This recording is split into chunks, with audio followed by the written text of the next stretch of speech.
Blake Collins here at Lake Olmstead Stadium. Armstrong State and Augusta, a pair of bottom conference teams, and like I said, my open, a chance to improve that record and improve conference seeding, and no other time like today, Blake. Definitely. You've got a blissful and relaxing day outside. Now, here's the thing, though. In his last outing, Tristan Jones, he went toe-to-toe against North Georgia in the first game, and Augusta, the Jaguars lost 15-4. He got shellacked there a little bit, so he's looking to come back this game with a little bit of redemption on his mind. And let's see if he can connect. Let's see if he can change speeds. Let's see if he can maneuver the plate a little bit to where he can get outs and strikeouts as well. Well, let's take a look at the Pirates lineup of Armstrong State. Leading off, it's Mike Warren. He plays center field. Shortstop Chandler Corley bats second. Designated hitter Ryan Patterson third. Will Hodges fourth. He plays left field. Caleb Slaughter fifth in right field.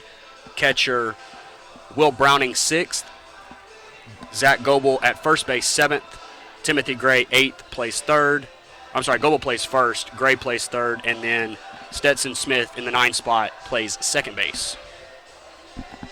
Tristan Jones gets the starting call today, as Blake mentioned. Look at his numbers on the season, making his 8th start, 8th appearance, all of them coming in starts. 3-3 record, 4.66 ERA, 48 1/3 innings pitched, 46 hits, 25 runs. All of them are earned, 15 walks and 19 strikeouts. Opponents are hitting .257 against Tristan Jones. The leadoff hitter is Mike Warren. He stands in from the right-hander's batter's box, and we are set to go. Couldn't ask for a beautiful day and delighted to be here. Now, the only thing about late ball games like this is the shadows may come into play. As you see, the shadows already starting to peek over the plate. That could cause problems for the hitters as we move forward. Yes, that's definitely something that people point out in every day because you're seeing it in the sun and having to react as it moves to the shadows. Ball inside. First pitch was a strike. Count is now 1-1 on Mike Warren. 380 hitter, 38 total hits, 5 doubles, 1 triple, no home runs, 12 RBIs. 28 runs scored, flown into right field, and caught by the right fielder Adam Sperlin. Not very deep, very shallow, and good job by Sperlin to track forward and make the catch. Not only that, but a great job from Warren there to get some aluminum on that pitch inside. Jones immediately went inside to test the inside corner, had him tied up inside, and that's all he could do with it. Great job on all parts for the Jaguars on that play. Defensive layout for the Jags. Clint Hardy gets the start in left field. Adam Sperlin just made that play. He's in right. Jim Wagner in center. Cole Janowski and Ty Hobbs on the corners of the infield. Tyler Roberts, Cody Lanford up the middle. Brent Alford is catching Tristan Jones. Armstrong State in the maroon tops with the gold trim and the gray pants.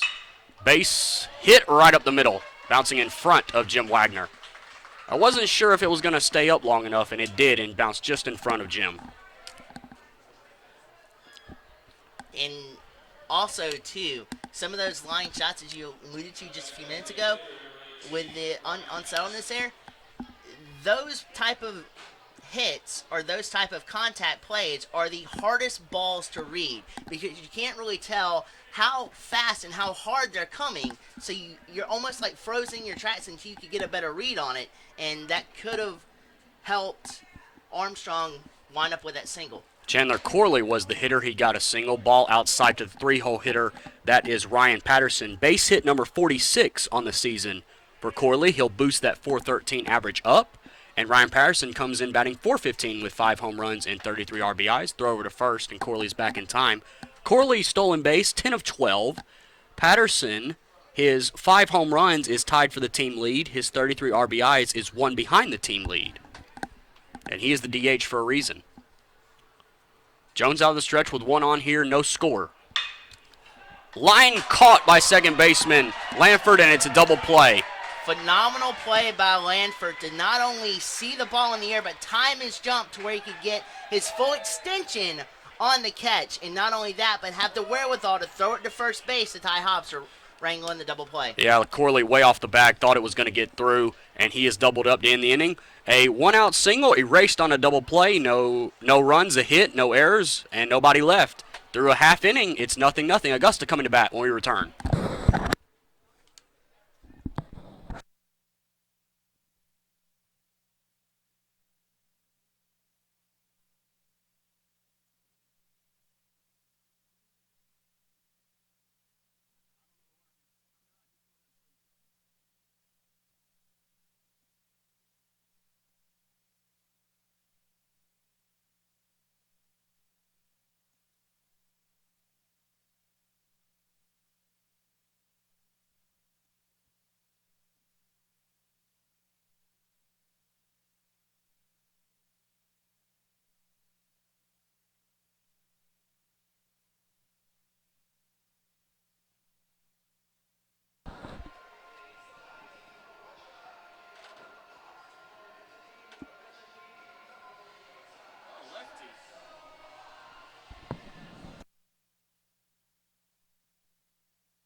Like to welcome back to Lake Olmstead Stadium. What an end to that first inning. Line drive caught by second baseman Lamford and a double play to end it with no runs across. Augusta now comes to the plate. Their lineup looks like this. Cody Lamford in the leadoff spot playing second base. Tyler Roberts batting second. Shortstop.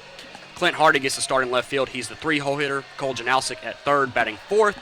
Adam Sperlin fifth in right field. Jim Wagner in center field batting sixth. Carrington Evans in DH spot bats seventh. Ty Hobbs at first base eighth, and Brent Alford, the catcher, batting ninth. They will do it all against Sam Goberdon, who is a lefty today for Armstrong State, and his numbers look like this. 3-1 record, making his seventh start, his seventh appearance, all of them in a starting role.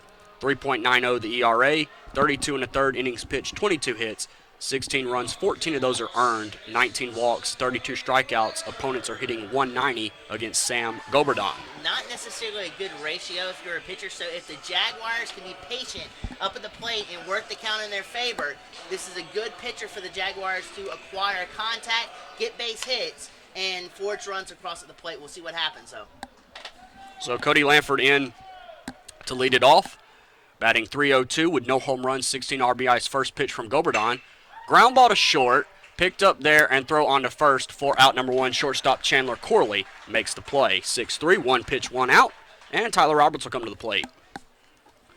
And to continue the defensive layout for the Pirates, Will Hodges in left, Caleb Slaughter in right, Mike Warren in center, Timothy Gray and Zach Goebel on the corners, Chandler Corley and Stetson Smith up the middle around the infield. Will Browning is catching Sam Goberdon.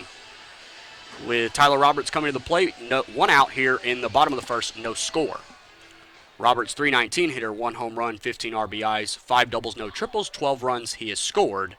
.407 is the slugging percentage. That's in there for a called strike, 0-1 to Tyler Roberts.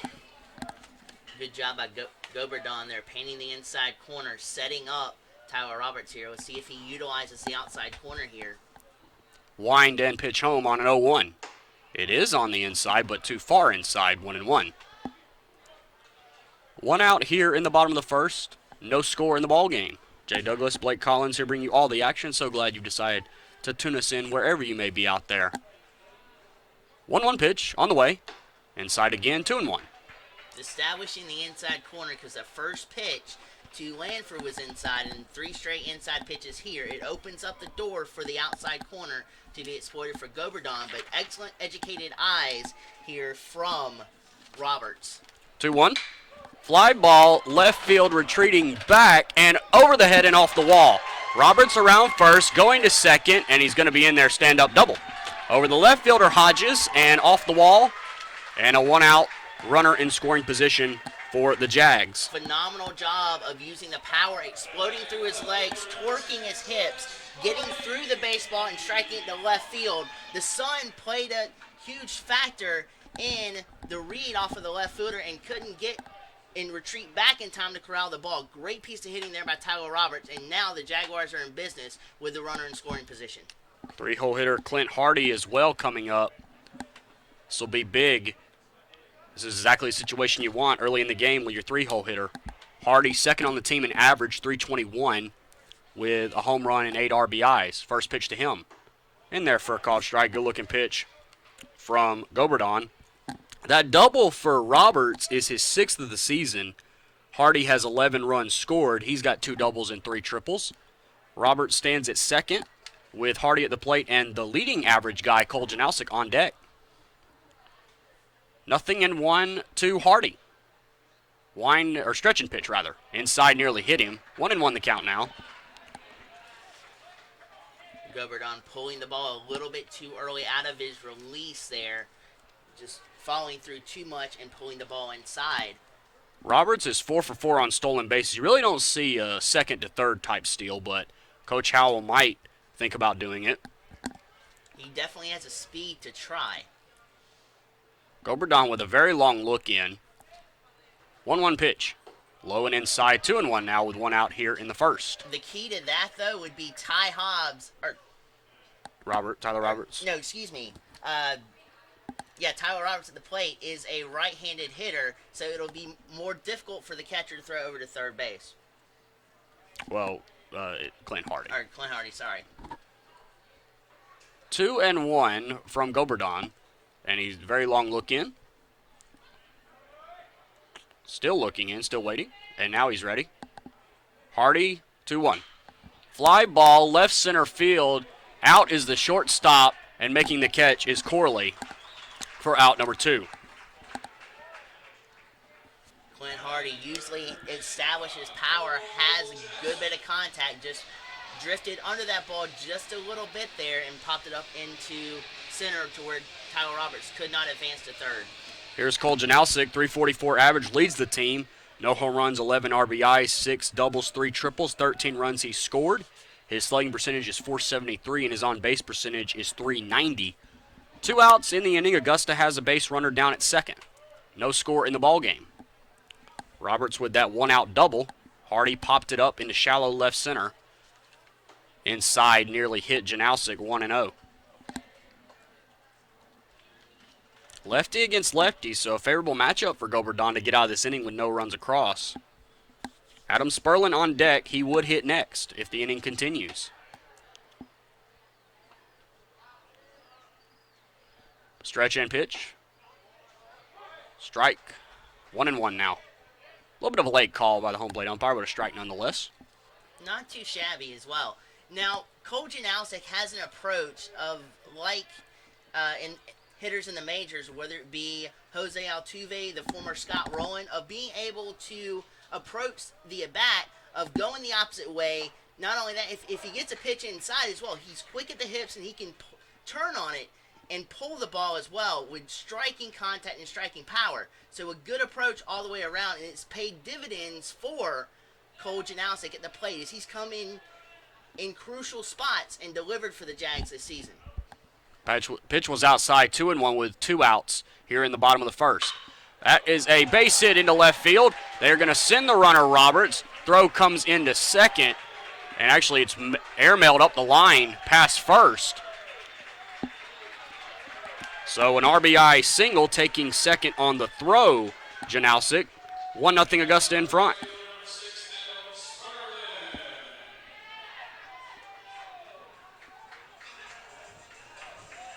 Now that right there, you would have liked to have seen Hodges, the left fielder, throw it into second and not force an error there to get Janalsic to second, because not only that, but it puts Janalsic in scoring position to where they could have minimized the damage, at least from the outset here, and not had a runner in scoring position. So it's one of those plays, it's a decision play, but it could turn disaster for the Armstrong State if the Jaguars were to tack on one more here. So Sperlin, your hitter, with Janalsic at second. An RBI for Janalsic will be his 12th. And the pitch is a strike to Sperlin. Roberts scoring his 13th run on that one. Sperlin .206 average, 1 home run, 9 RBIs, 4 doubles, no triples, 7 runs he has scored, .317 the slugging, and .250 the on base. 0-1 to Adam Sperlin, the starting right fielder.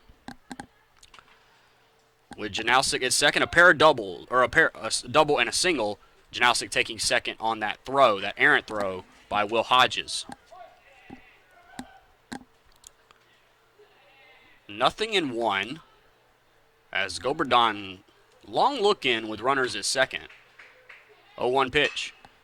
Fouled off to the right, 0-2 to Sperlin with Jim Wagner on deck.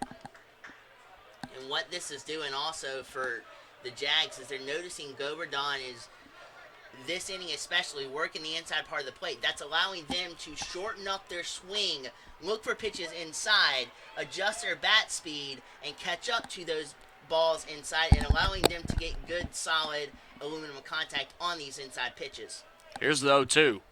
Swing and a miss, he got him, so Goberdon does get out of the inning, but not before a run comes across. A run on 2 hits. There was an error in the inning.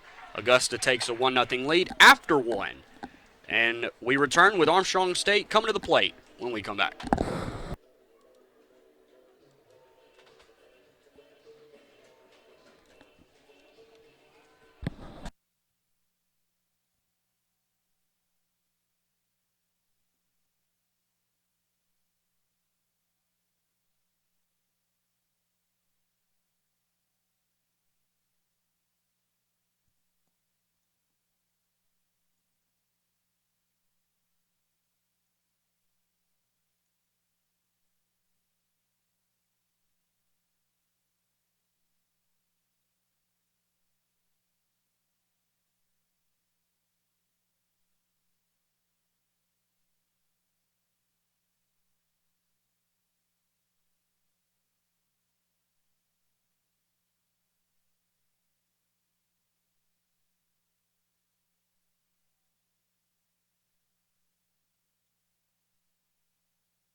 I'd like to welcome you back to Lake Olmstead Stadium. Jay Douglas, Blake Collins here with you.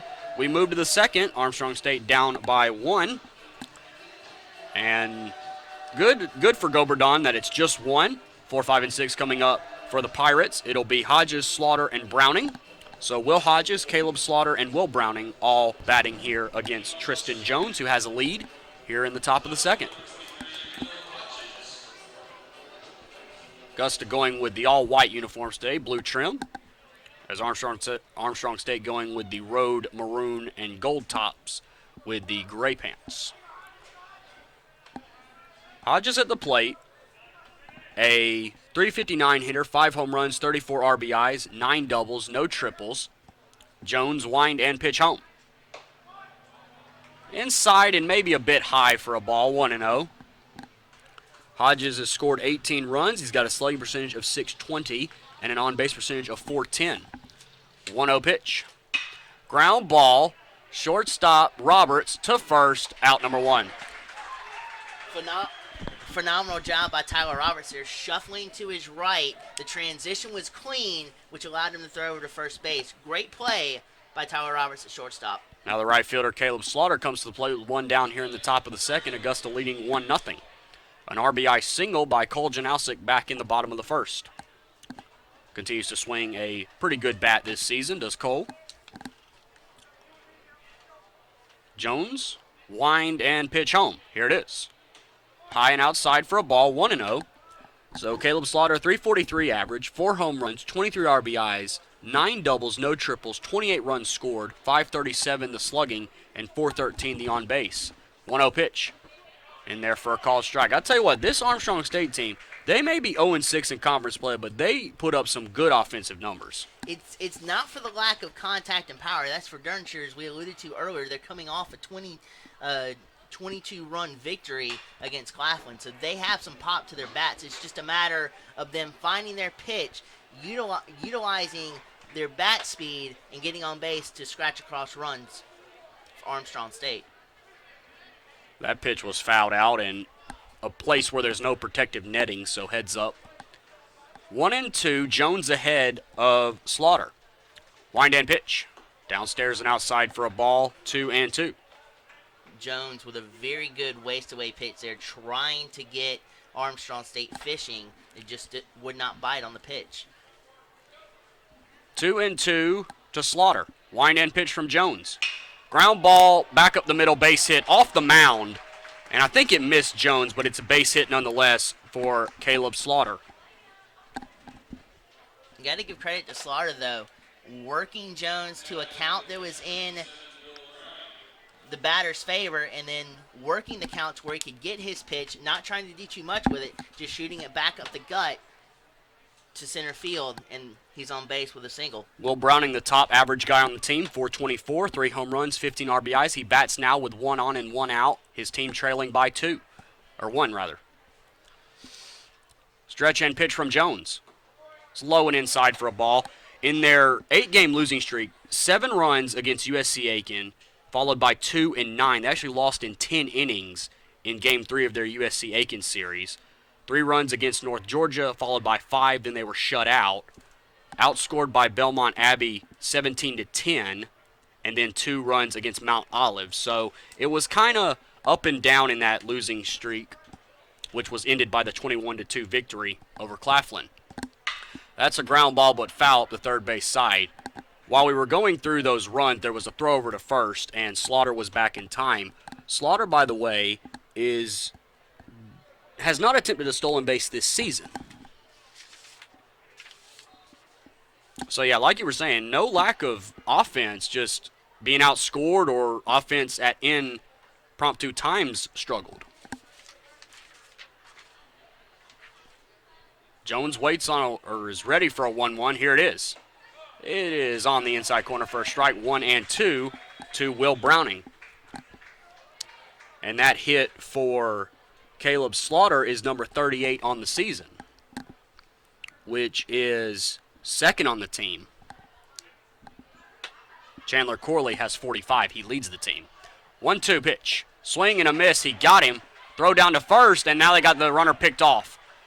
Hobbs to second, and they'll tag him out, and another double play by Augusta as Armstrong State runs themselves out of an inning. So a strikeout, and then Slaughter is retired 3-6 on the rundown. So no runs on a hit. Another double play ends the inning, and we're back to Lake Olmstead Stadium in just a moment. Augusta on top, 1-0.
Welcome back to Lake Olmstead Stadium. 1-0 Augusta on top. We go to the bottom of the second, and a pair of double plays have done in the Pirates their first 2 at-bats. They line into a double play, and then they run themselves out of an inning on the strikeout. The ball was in the dirt, and I guess Slaughter thought that he had a chance to steal, and he didn't. And a great heads-up play by Brent Alford to throw him out and get him caught in the rundown. But see, that's also where aggressiveness can plague you, and also discipline at bats have plagued Armstrong State for 2 consecutive innings now, thwarting any type of comeback so far.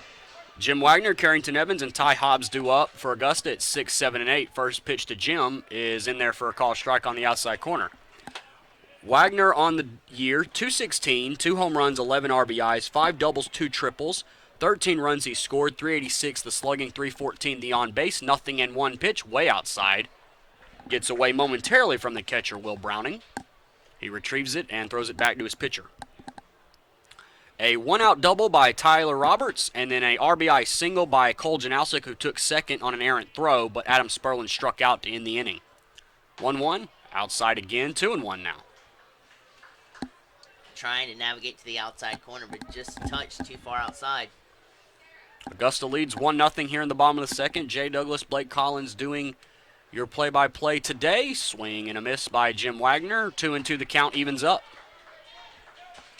Wagner trying to be aggressive, looking for a fastball, and Goberdon fooled him with a changeup, so the aggressiveness came back to bite him. He swings and misses at that one, and he's down on strikes. That's the second strikeout for Wagner, and it's back-to-back strikeouts going to the last inning for Goberdon.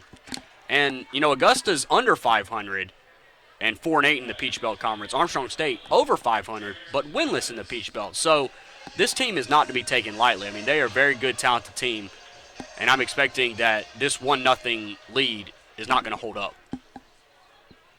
They definitely have some thundersticks in their lineup, but at the same time, it's in the game. It's all about timing and when you acquire those runs and to how to stabilize those runs from a defensive standpoint. They have not done a very good job of that in the Peach Belt Conference, and it's showing in their record. Not only that, but the Peach Belt Conference definitely has some tough competition in the Peach Belt Conference. So you can see why they're 0-6, but at the same time, like you were alluding to, at a conference, they are stacked, and they have been garnering win after win after win.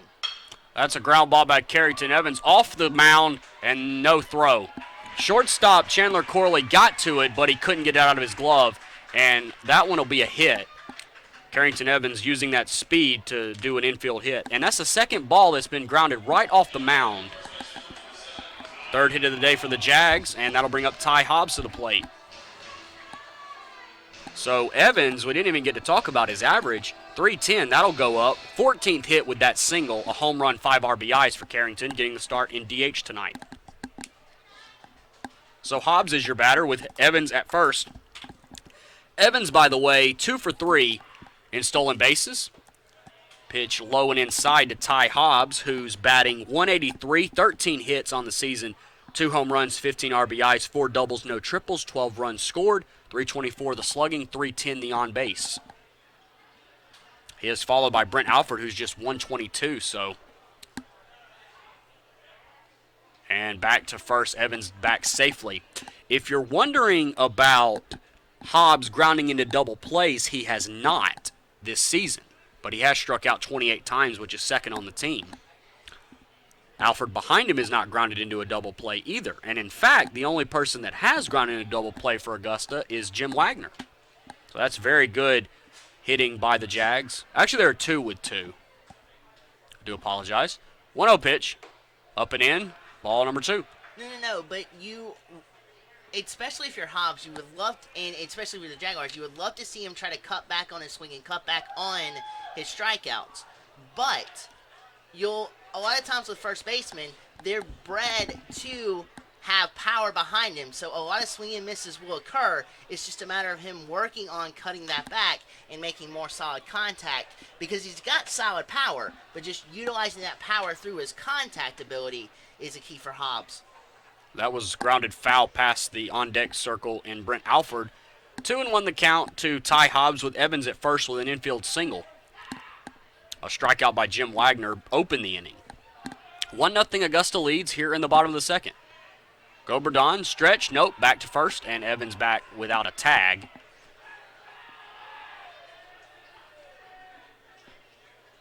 So 2-1 the count with 1 out here in the second. Bottom of the second, that is. Augusta with 1 run back in the first. Goberdon, got him picked off. Evans is going to be out at second base. 1-3-6. Caught stealing. And with a lefty, you do got to wait and make sure he throws it to the plate, and a good pickoff move by Goberdon to erase Evans. Exactly. Usually you want to go on the first motion, but as you mentioned, with a left-hander, you want to make sure that motion is going to the plate before you take off, and that's where Carrington made his mistake, and unfortunately he got picked off at second. That's a tad high. Looked pretty good from here, and umpire said no. It stayed up out of the zone, so 3-1 now to Hobbs with nobody on here in the second. Goberdon now wind and pitch. 3-1. That's in there for a called strike, and that's just 2 strikes, Mr. Ump, not 3. That's embarrassing. Hashtag SportsCenter not top 10. Payoff pitch. Goberdon, wind and delivery. Here it is. Fly ball, shallow center. Out is the second baseman, called off by the center fielder, Mike Warren, and he makes the play to end the inning. So the Jags do get a hit, but they run themselves out of inning themselves, and they maintain the 1-0 lead. Armstrong State to bat in the top of the third. We are back in a moment.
Back here at Lake Olmstead Stadium, top of the third we go. Augusta on top 1-0. That one run came back in the first.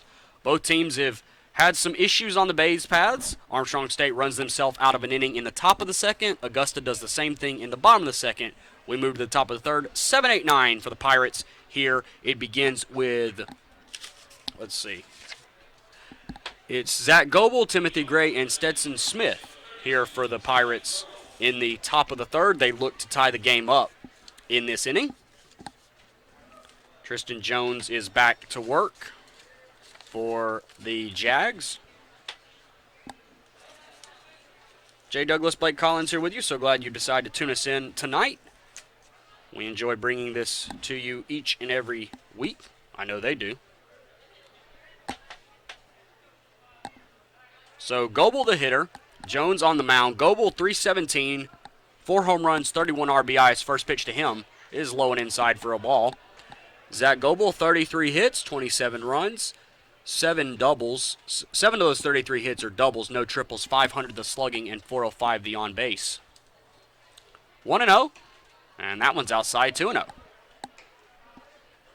Jones has not fallen behind too many batters through the first 2+ innings. He's done a good job of limiting his pitch count because of that, but at the same time here, he's worked the corners, and there you saw a ball a little bit low, so it opens up a more enticing element or a more enticing pitch zone for Tristan Jones here, and also to fool the hitter now that he's seen some of his pitches and the spots that he's located at.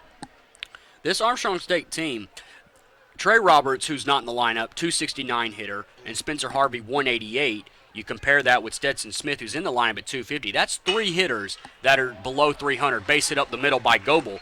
And we're just, I mean, that's what we've talked about. This team, very loaded with hitters. Definitely. And the thing about it is, too, they kind of realize the scenario and the situation to where they realize when to use power and when not to. As you just saw there with Goebel, he did not try to do too much with the ball, just shot it right back up to center field. He's now on first base with nobody out, and a chance, finally, with nobody out for Armstrong to tack on the tying run here. As the first leadoff hitter for the Pirates, and the batter is now Timothy Gray, who's a .311 hitter. No stolen base attempt by Goebel. Ground ball to short, could be 2. To second for 1, to first, double play.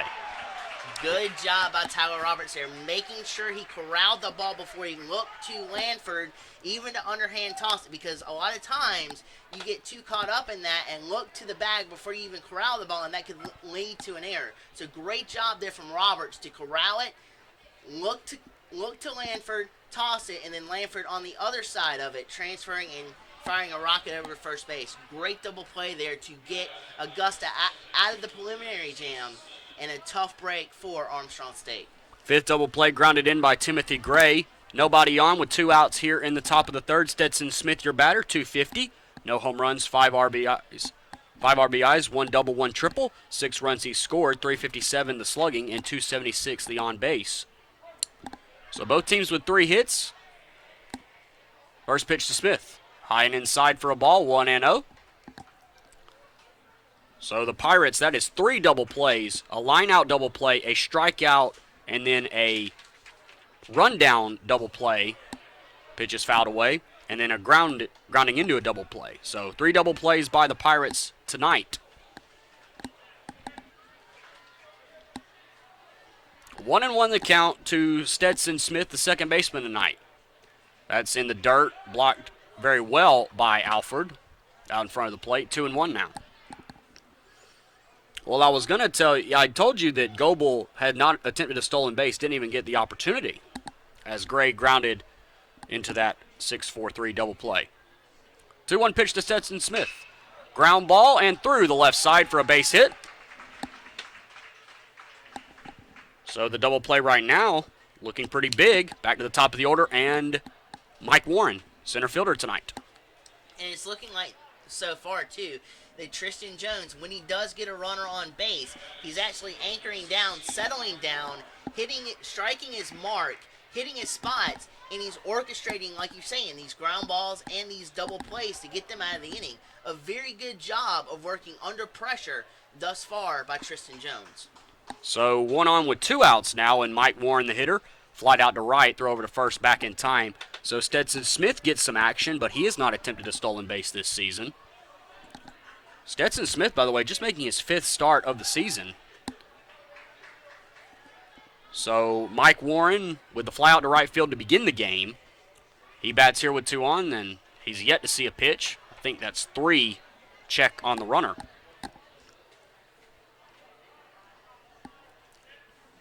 We wait on the first pitch to come home to Warren. Here it is. It's downstairs for a ball, 1-0. With Warren stepping into the box as close as he is to the plate, it's almost like he's in a open stance with the front foot, or with the back foot in front of and behind the front foot, to where he won't be able to turn on a lot of balls inside because he is so close to the plate at this point. Taking too much time with Tristan Jones. Home plate umpire does not like that. Calls for time. Or excuse me, I said open stance earlier, but it's almost like a closed stance because it closes off the inside part of the plate to the batter. 1-0 pitch to come from Tristan Jones. Here it is. Stretch and pitch. Ground ball through. Good diving effort by Lanford. Couldn't get there. Another base hit. Back-to-back ones by the Pirates. First and second. They got something going here with Corley coming to the plate. That is Chandler Corley coming up. 5 hits on the day now for the Pirates here in the top of the third. Right place, right time, that ball hit.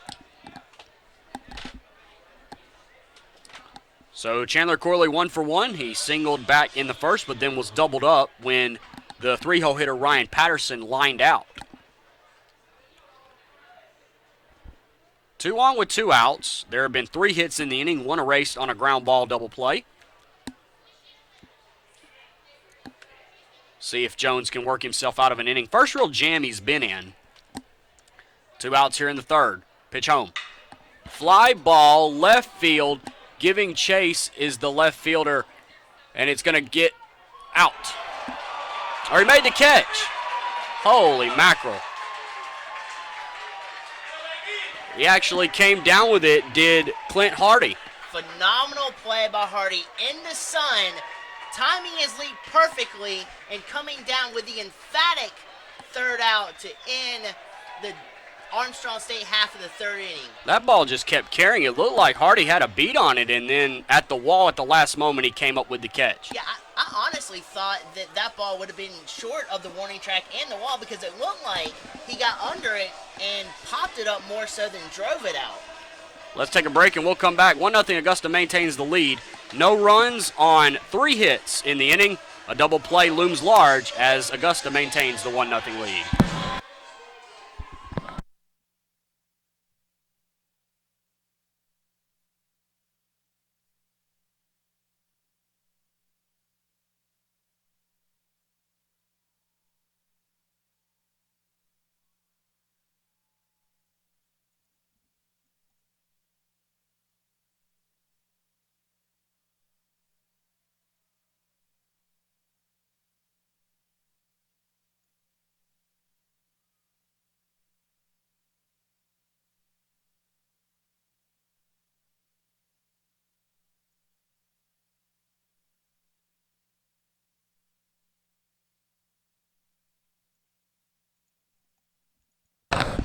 What a way for that top of the third to end. An amazing catch by Clint Hardy out in left field at the wall, reaching up and bringing a home run back into the ballpark. We move to the bottom of the third.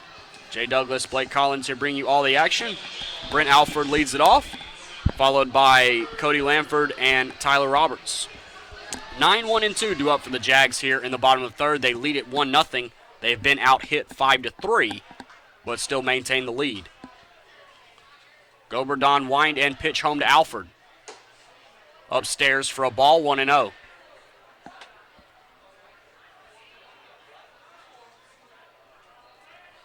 Goberdon waits on a 1-0. Here's the wind and pitch on the way. Swing and a miss by Alford.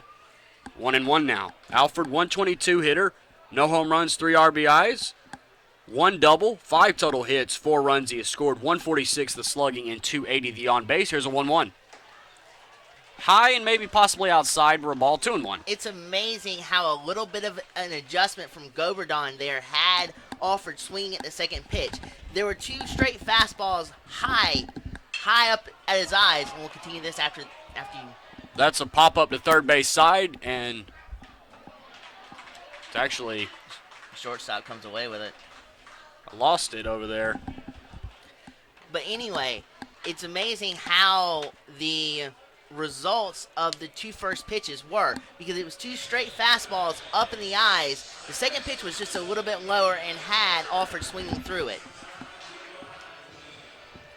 The third baseman came off the ball, and we're kind of blocked out over there on that left side, so we do apologize.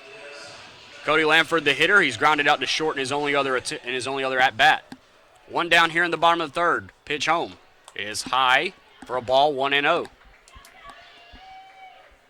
Cody Lamford and Tyler Roberts, first and second in this lineup, and they turned a beautiful double play back in that third inning. That potentially saved a couple runs. Ball outside and a little high for a 2-0. Out of the crouch was the catcher, Will Browning. Shortstop Chandler Corley with that pop-up catch.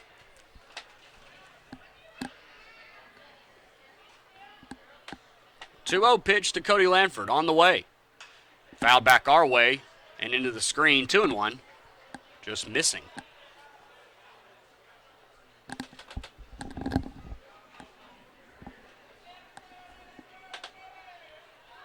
So 2-1 to Lamford. With 1 out here in the bottom of the third, Augusta on top, 1-0. Wind in pitch from Goberdon. Bunt shown, third base side. It's going to stay fair, picking up and throwing, and not in time.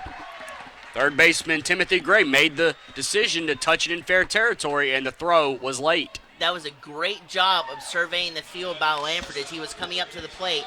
Noticing that Goebel was playing back, decided to, not on the first pitch, but on the pitches after that, lay the bunt down for the hit down the third base line.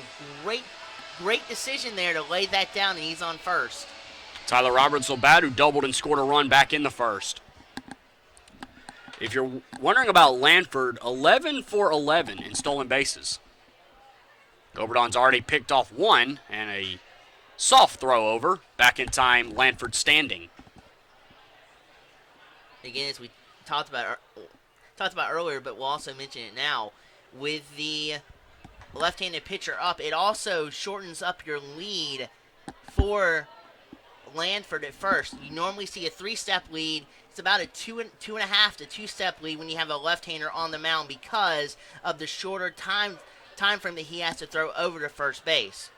Pitch home, bunt shown, third base side again. It's going to stay fair, and nobody's covering third as Timothy Gray gets it, but he falls down and can't make a play. So back-to-back bunt singles by Roberts and Lanford, and 2 on for Clint Hardy, who made that tremendous play in left field to end the top of the third. Roberts with a good idea, deading the ball right into the grass at third base.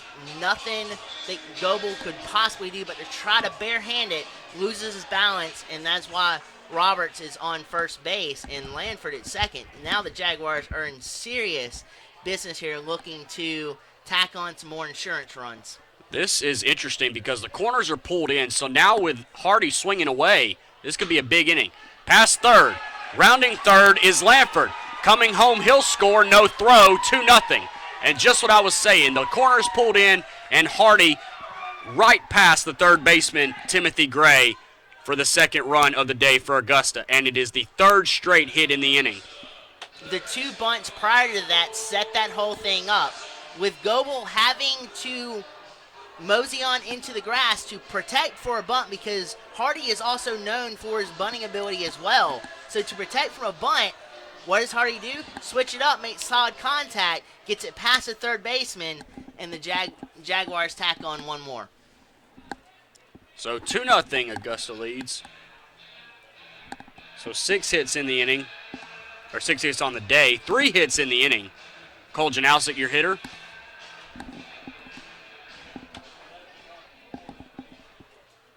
And there's going to be a conference in the circle.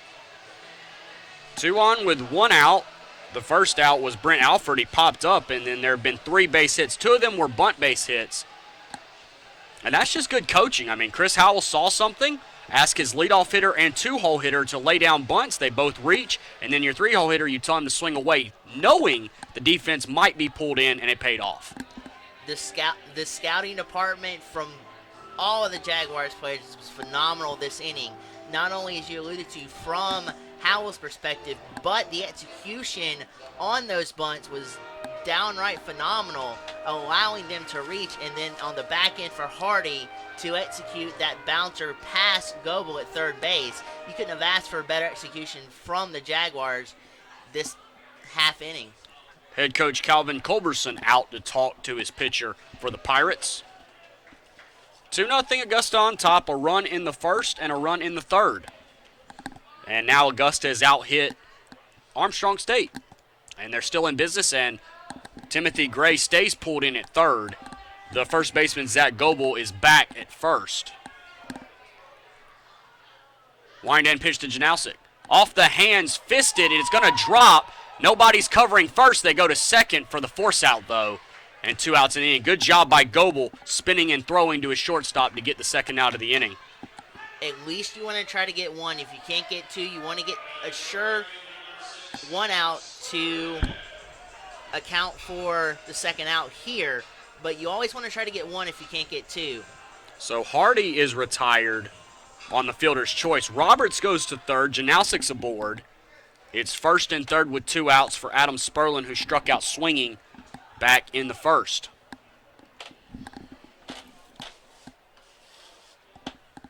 Good play by Goebel. I mean, that was a tough play to make. Fisted off the hands of Janowski, and it was an interesting play because nobody was covering first, and a heads-up move by Goebel to go to second and get the force out there. There was going to be no chance for a double play on that exchange. Ball 1 outside from Goberdon.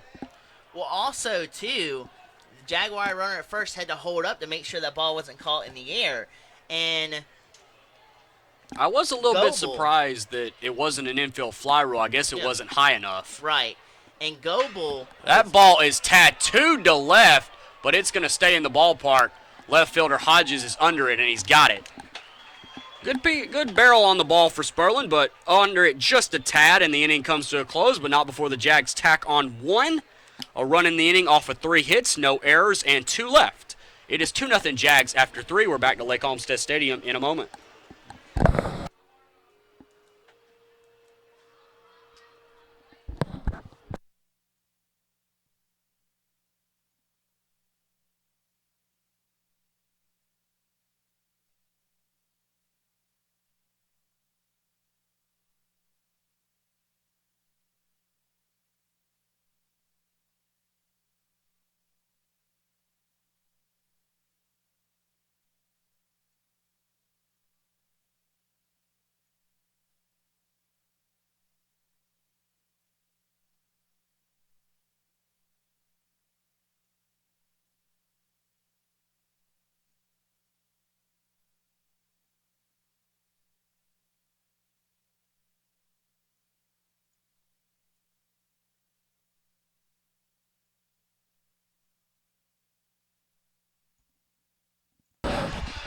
Back here at Lake Olmstead Stadium, 2-0 here. Augusta leads it. A run in the first, a run in the third. It is 3-4-5. Heart of the order due up for the Pirates, and it take you through the middle third innings. Here's Blake. Thank you, Jay. And now, shooting up to the plate for Armstrong State is Ryan Patterson. For Armstrong State. His Tristan Jones' first test will be Ryan Patterson as Jones moseys back to the mound.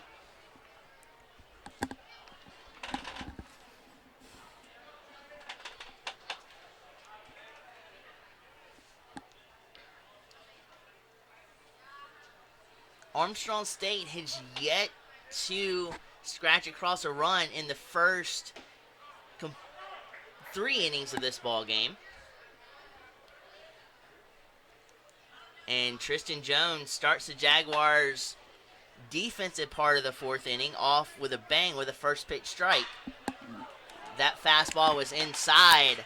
Patterson dribbles it out to Hobbs at first, corrals it, touches the bag, corrals the first out of the inning. And now the second batter to battle against Jones is Hodges for Armstrong State. Jones wheels and deals, a changeup, great pitch to start off the at-bat.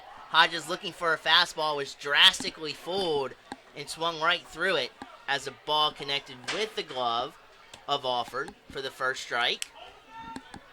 Jones takes a little bit of speed off this one, a little bit faster than his previous changeup, but Hodges was able to get some part of the aluminum bat on it and fist it off foul off to the right.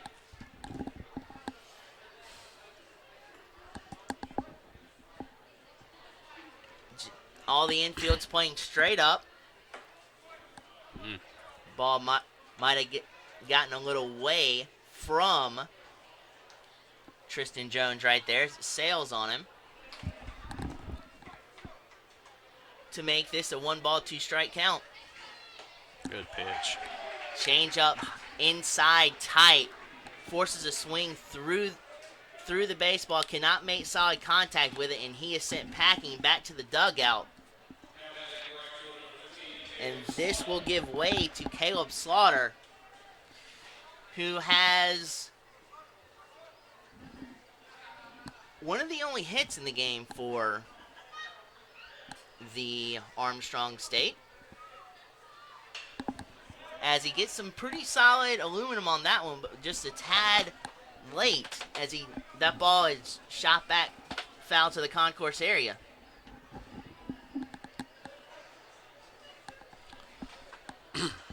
Tristan Jones now fires away into the strike zone, into the inside corner.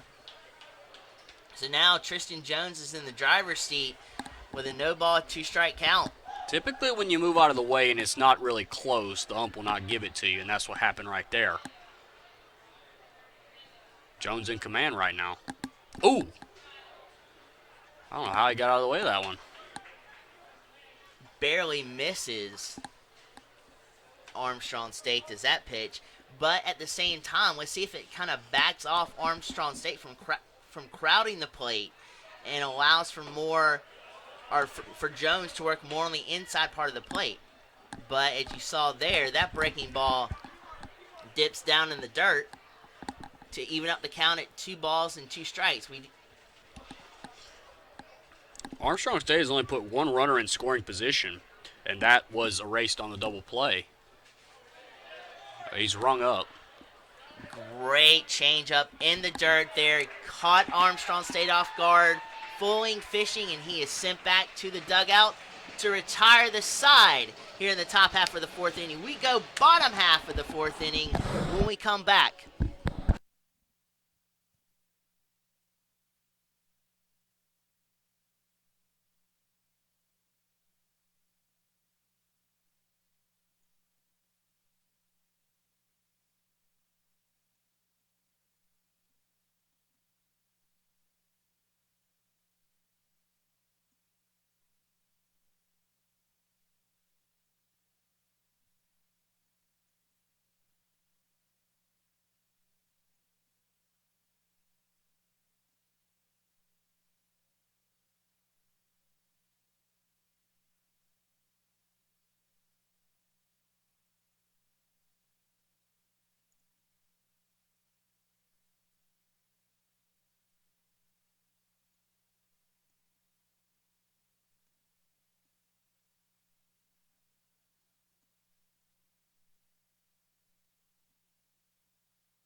Goverdon finishes up his warm-up pitches. He has some tough competition ahead of him with Jim Wagner, Carrington Evans, and Ty Hobbs. The 3 due up here in the bottom half of the 4th inning.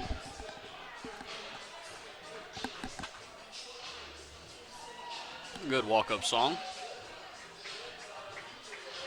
And it'll be interesting to me, too, because let's see if Wagner can come back with solid contact as he does there. And that ball is shot out to right field. Foul. And the right fielder ran out of real estate in right field as it went into... Just short of the bullpen. Exactly. Yeah, we're kind of blocked off. There are these 2 posts that are kind of blocking our view for anything hit on the corners, so we do apologize. Anything hit to the right side, I have to help out. Anything hit to my left, Blake has to help out. So. Right.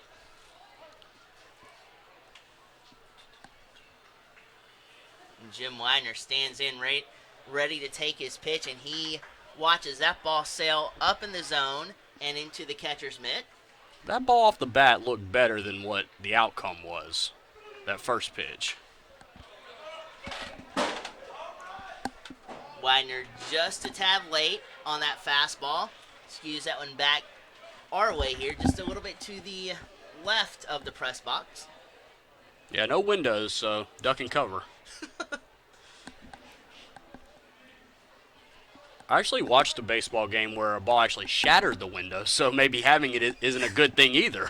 Yeah, that is true. But at the same time, it does give us an opportunity to see what type of catching skills we do have. As I didn't bring a glove, so yeah. I'm ducking for cover. Good bat. Ooh, I thought that was ball 4. Good eye from Wagner, looking at a slider high. The count is now full with a payoff pitch ensuing.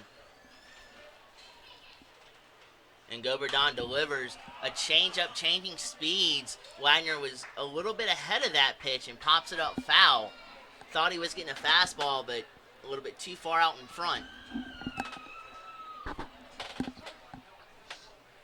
But able to stay back enough to get a foul ball hit out that way. And now the right fielder has a play on the ball. Out of play. That is out of play over to where there's a lot of fans out toward the bullpen of Armstrong State. We hope everybody is okay. Seems like a good time to tell you it is fraternity night here at the ballpark. Definitely. We've got some Greek life here as well. Been raffling off prizes between innings. So now Jim Wagner awaits Goberdon's full count offering, but time was called from Wagner as he steps back. Now Goberdon delivers. A battle-tested Wagner continues to dig into the trenches and swing away as that pitch was belted foul. This might be the biggest crowd I've seen in the 3 games I've been here. And that ball is scorched into center field. Great piece of hitting by Wagner. Not trying to do too much with it. Falls right in front of the center fielder for Armstrong State. And the Jaguars have a runner on first with nobody out here. Great start to the bottom half of the 4th inning. That gives way to Carrington Evans walking up to the dish. What a great at-bat by Jim. He fell behind, worked into a full count, got a pitch he could hit, and drove it into center field. What an at-bat by the what year is he, first of all? Is he a senior? No, he's a junior, so he's not really a kid. Not really a kid, so. Carrington Evans decides to change everything up and decides to drop down a glorious bunt, as that bunt was in between the first base bag, the first baseman, and the line, to where Goebel, all he had to do was retrieve the ball, but the second baseman could not get to first base in time to cover Goebel's rear end. So now you've got runners on first and second here with nobody out in the bottom half of the 4th inning. A pristine start if you are a Jaguars fan. Some soft tosses over there in the Armstrong State bullpen, but nothing really hard yet. That's a great job by Evans, and Goebel in no man's land. Again, as you said, Stetson Smith late to cover the bag, and all Goebel could do was put it in his pocket. With nobody out, Jags have something cooking for Hobbs.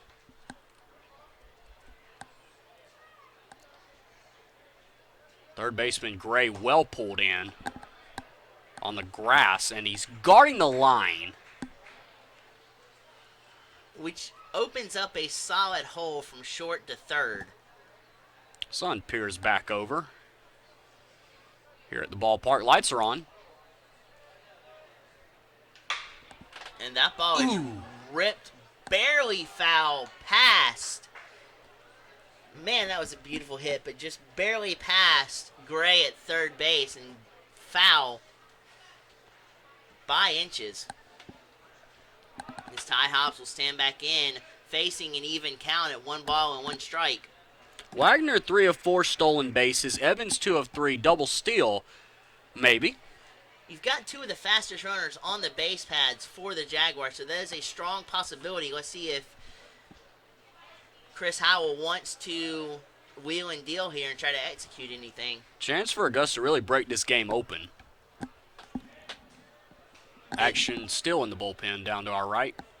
Hobbs now tries to bunt. He gets a firm bunt down, a beauty at that, and Hobbs advances Carrington and the runner at second over to third for the Jaguars on a beautiful bunt that you don't see often from first baseman.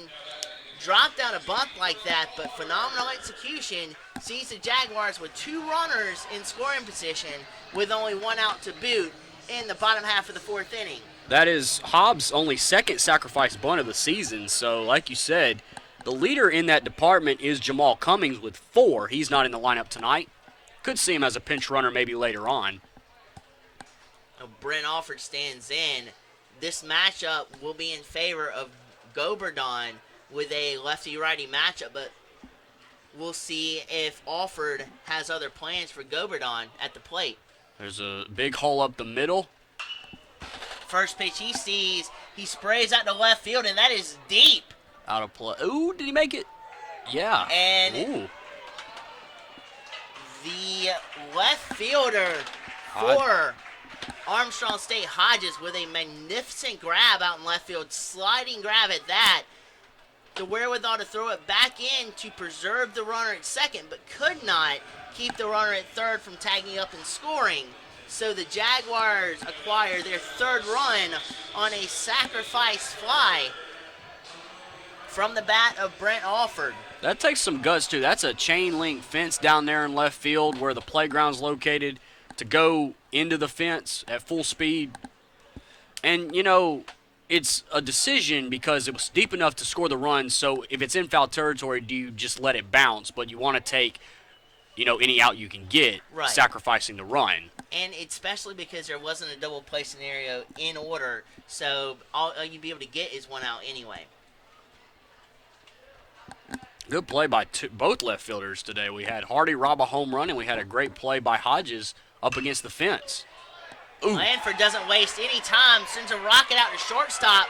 Shortstop boots it out, and that ball boots out into center field, and the Jaguars escalate their lead to 4-0 off of the bat of Cody Lanford, who absolutely just ripped the ball into shortstop and could not get a handle on it, and that offers the plate and the opportunity to stretch across even more runs to a talented shortstop for the Jaguars in Tyler Roberts. Tyler Roberts has been clutch in a lot of different areas for the Jaguars, not only on defense but especially on offense, as last year he created a lot of runs for us, and this year, as we alluded to in a game prior to this, comes up with his first ever college career home run out in left field a couple of games back. So he has been crucial and clutch, but he first looks at a strike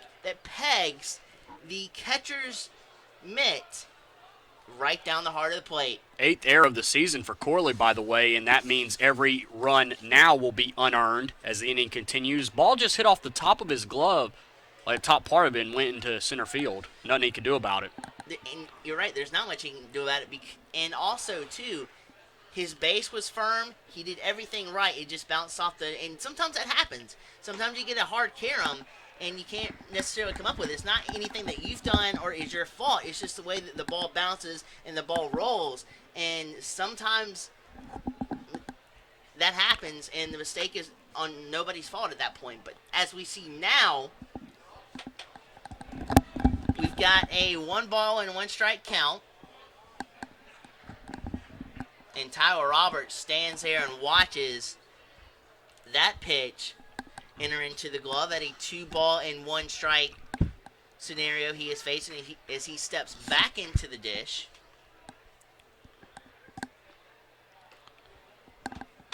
Lanford on stolen bases, 11 for 11.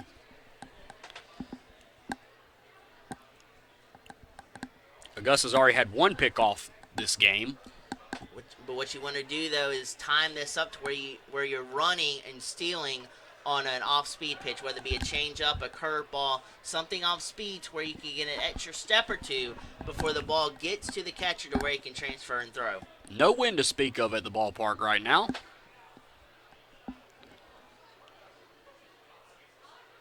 There he goes. And the throw over by the catcher is safe, and that ball is wide as that ventures into center field. So what turned out to be a stolen base at second winds up a stolen base at second and an error by the catcher, which allows for Lanford to stand at third base 90 feet away from home plate.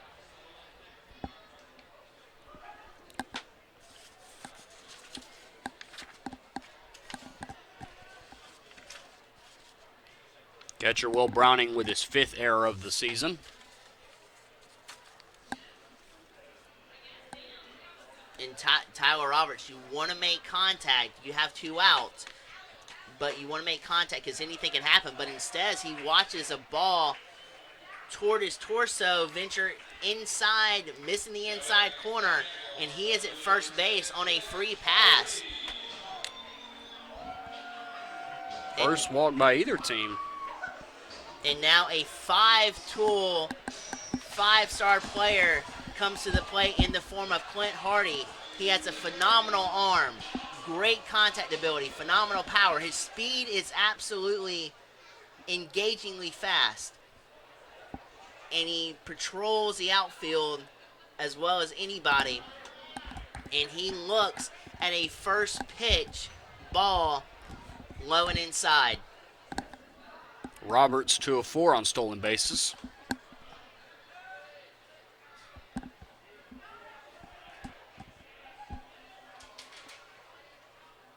And that ball is lifted into left field deep. And that ball is gone! Clint Hardy delivers an absolute line drive to left field. See ya, adios, and the Jaguars have cranked up their lead, escorting this lead up by 3 to knock it to a 7-0 lead. Phenomenal piece of hitting inside, turning the hips, turning the rotation, exploding through the legs, and absolutely nails a home run into left field. What a phenomenal bat by Clint Hardy right there.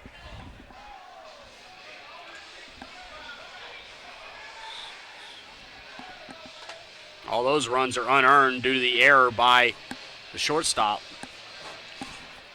Chandler Corley. That home run puts a staple on this game and escorts the Jaguars to a 7-0 lead, but it also clears the bases and it takes a lot of the pressure off of the Armstrong State pitching staff with nobody on. But we'll see, because they may have a pitching change due up here. Clint Hardy's second home run, RBIs 9, 10, and 11.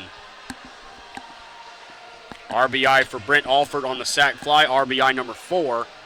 RBI by Cole Janalsic is RBI number 12, and Hardy now has actually 13 RBIs as he had an RBI single back in the third. So a 4 RBI day for him, and a tremendous play out in left field.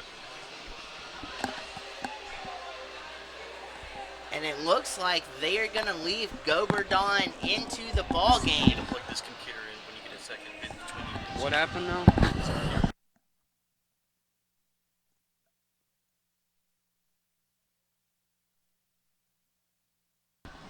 And Goberdon's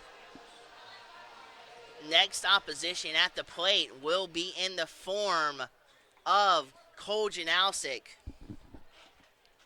Cole Janalsic is a very good contact hitter and can spray the ball to all parts of the field. But he looks at a first pitch ball high and away. This pitch settles a little bit too far outside. It's that fastball cannot connect with the outside corner. Cole Janalsic stands at a 2-0 strike count.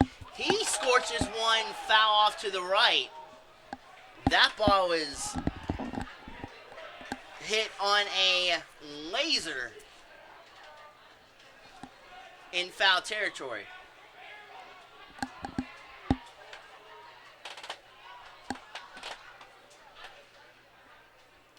Janalsic tries to do the same type of swing, but comes up empty on a breaking ball that ventures into the dirt.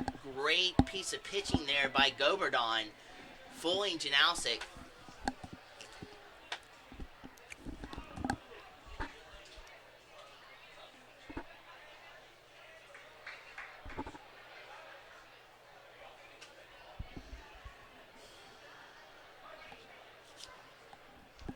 And Cole settles back in. Goberdon fires. Slider cannot slide anywhere near the strike zone, as it's now a full count. 3 balls and 2 strikes.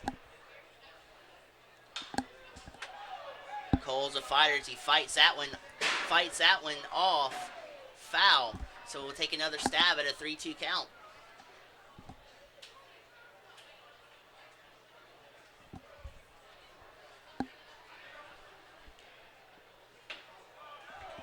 And watch as that ball in the dirt, a little tight inside. But Janausic marches his way to first base with 2 outs. As Adam Sperling gets his shot at Goberdon here in the 4th inning, where the Jaguars have cranked up the offense here, delivering 5 runs across the plate here in the bottom half of the 4th inning. And Sperling over to second base, tosses the shortstop. Sperling cannot get the job done as Armstrong State is out of the inning, but not before 7 runs shoot across home plate, and the Jaguars are in firm control as we move in to the 5th inning.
Tristan Jones has a little bit of an extra cushion in the form of 7 runs here in the top half of the 5th inning, and his first adversary at the dish in the 5th inning will be Will Browning, the catcher for Armstrong State.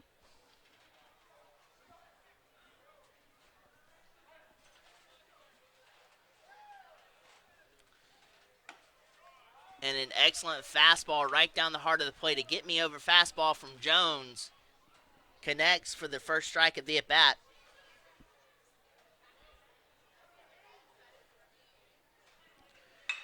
And that ball is connected with off the bat of Browning.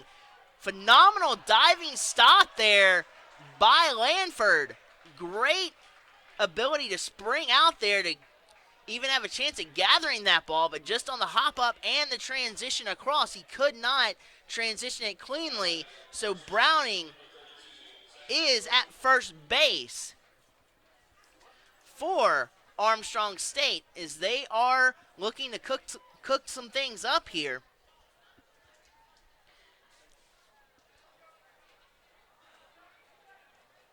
We'll see if Armstrong State looks to try either hit and run or steal to cause a little bit of chaos and make something happen to jumpstart and spark this offense for Armstrong State.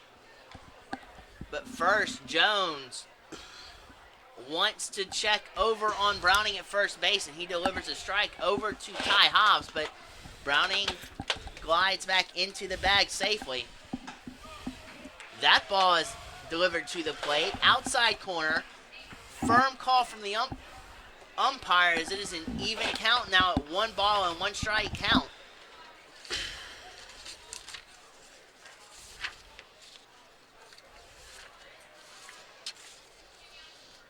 Jones now high and tight, but Armstrong State and Goebel was able to wrap his bat around the baseball. A little bit on the neck of the bat, though, as that ball is sent back foul off to the right.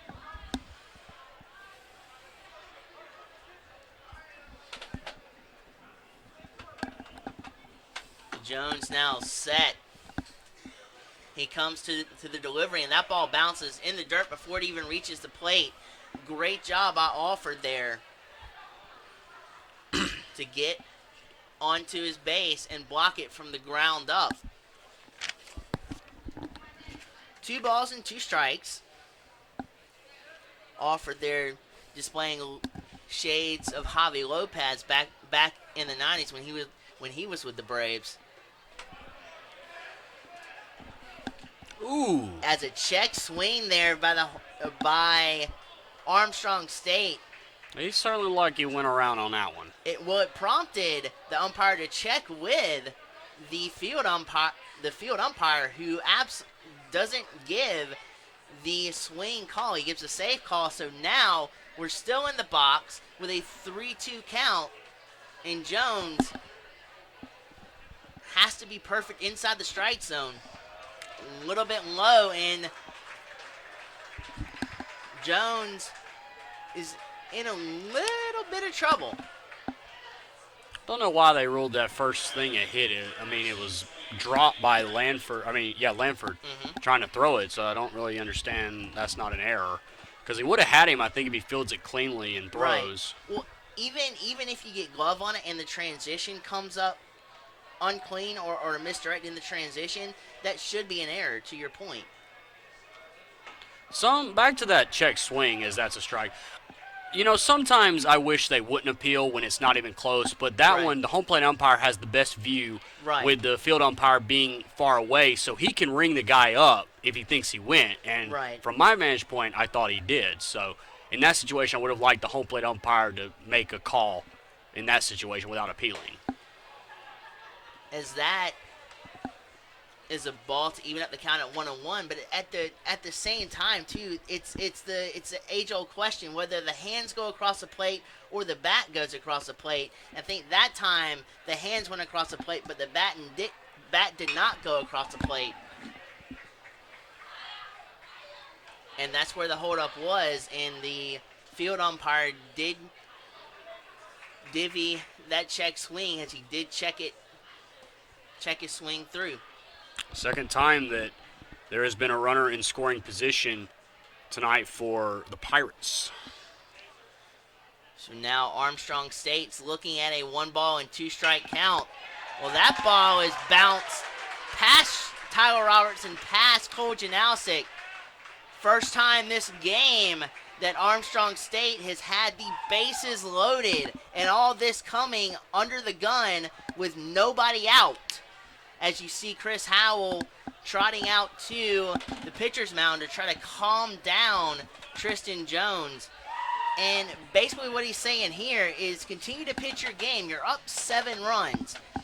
And at this point you want to trade out for those runs and continue to pitch your game. Don't get too stressed out and worried about these guys on base. Just worry about getting out. Continue to deliver your game plan, keeping the ball down, making sure the contact is where the balls are hit into the ground to where your defense can come up big for you. Definitely would trade 2 outs for a run here. Ground ball to shorter second, probably looking at 2. Grounder to the corners, they may come home. That's right. Force it any base for the Jaguars with nobody out. Walk for Goebel, by the way, is 13th. So Goebel's been on base twice. Goebel, really good take there by Goebel. Thought that might have backdoored him on the inside corner, but the umpire says it did not. This is Stetson Smith. Goebel is at second.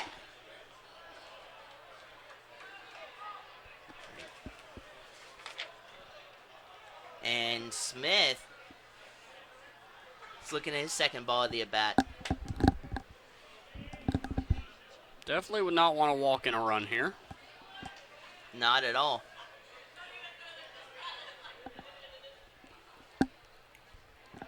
Pull Wagner over to right a little bit. And that ball travels into the dirt from the hand of Tristan Jones. This is take all the way if you're Armstrong State. No way are you turning your 9-hole hitter loose on 3-0 down 7.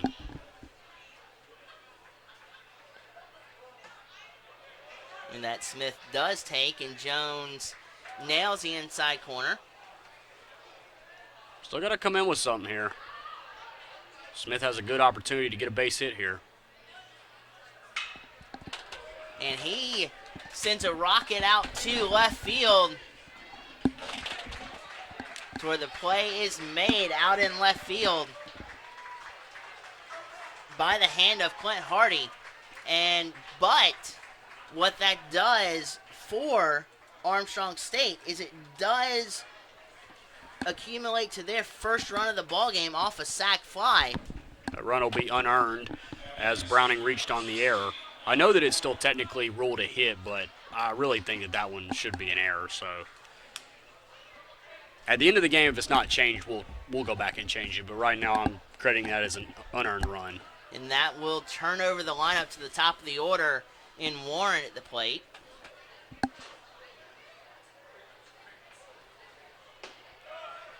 Ooh.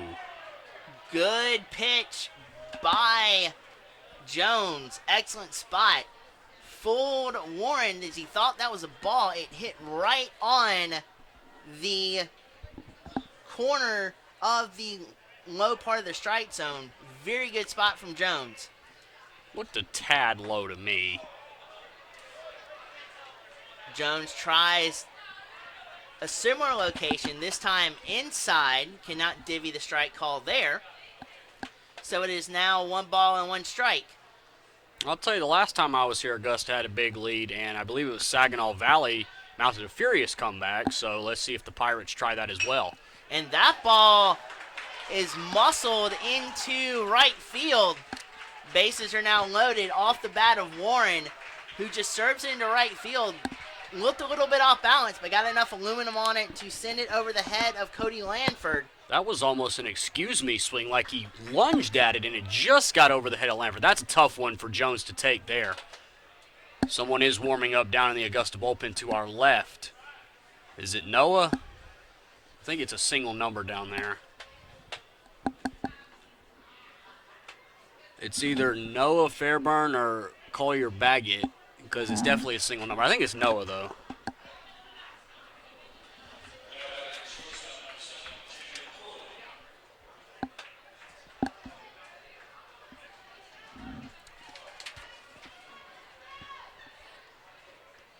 That's 2 hits for Warren today, both of them singles. He's 2 for 3. He's had a good day.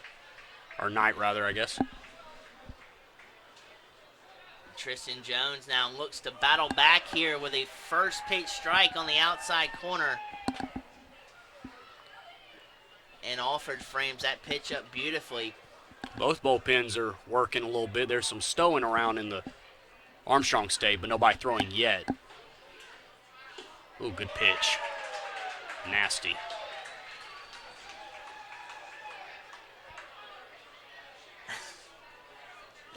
That table setter falls off the table and has Armstrong State lunging for that one. Great pitch there by Jones. Need to go right after him if you're Jones here. Yep. He does, but he cannot get the check swing call as the umpire deems that fastball a little bit too inside. See, there's an instance where the home plate umpire knew the call, didn't ask for appeal. I personally thought that, again, he went, but no dice.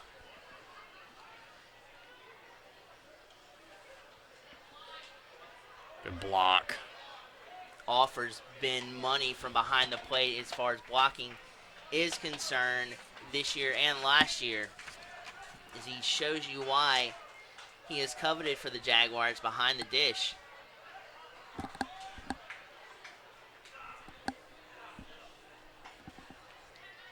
Jones fires, tries to go low again. This time, aluminum was barreled on the baseball, but it's just tapped foul back into the walkway from the on-deck circle to the plate. Alford's just allowed 1 pass ball all year, so as you said, Mr. Automatic behind the plate there.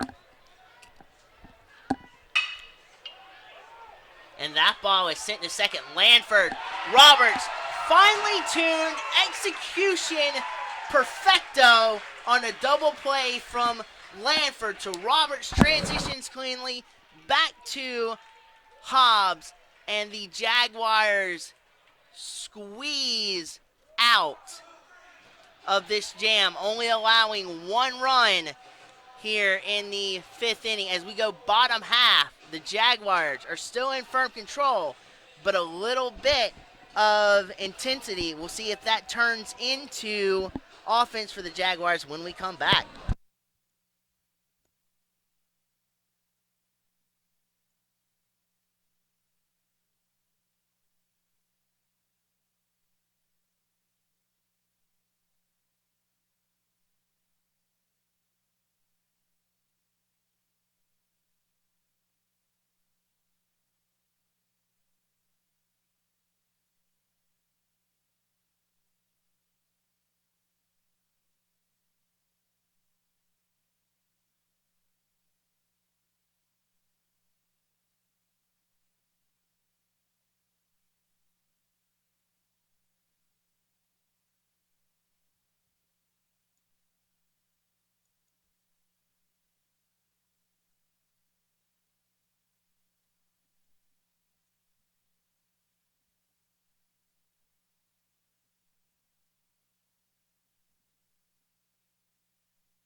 Jim Wagner's the first man at the dish for the Jaguars, squaring off against Goverdon. There we go. Against Goverdon.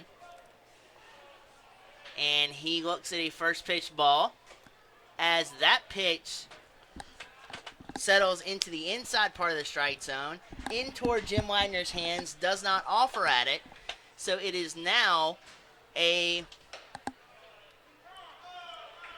1 ball and 1 strike count on a very lenient strike call from the umpire. That ball looked a few inches outside, but the strike call is prevailed nonetheless. And that ball from Wagner's bat is skewed foul off to the left-hand side into foul territory. 9 came to the plate last inning. That was capped off by the 3-run shot by Clint Harding. And so now Wagner is looking to battle back here in a hole. 1 ball, 2 strikes, and he does that, just serving it into left field. But the hang time on the ball is enough to where the left fielder Hodges can scoot under the trajectory of the ball and gather the first out here in the bottom half of the 5th inning. But it gives way to Carrington Evans at the dish. He's got a great combination of speed and contact and power as well, as we saw what his speed and his contact could do in his previous at-bats today. 2 for 2, Carrington today. Caught stealing, though, but he has scored a run as well. Great changeup, as Jay said, to get Carrington fooling and out in front of that pitch. Again, changing up the speeds effectively. This time drives home a fastball on the inner third of the strike zone. And that ball's outside, but right to the second baseman. And the second baseman fires over to first base. Carrington Evans is retired here for the second out of the 5th inning, as it allows Ty Hobbs to scoot up to the dish to take his hacks at Goverdon. Good job by Smith. That was a slow roller, and with Evans' speed, took his time, didn't rush it, made a good throw. Hobbs with a beautiful sacrifice bunt his last time up. And Hobbs doesn't waste any time here, skying one out the left field into the lights, and that may be skied into Tokyo, but the left fielder Hodges brings that one home for the third out of the fifth inning. We go top half of 6. Jaguars are still looking good. 6-1 to score. We'll be back. Good bounce back inning by Goberdon.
And Jones barrels his way out to the mound with a 6-run lead here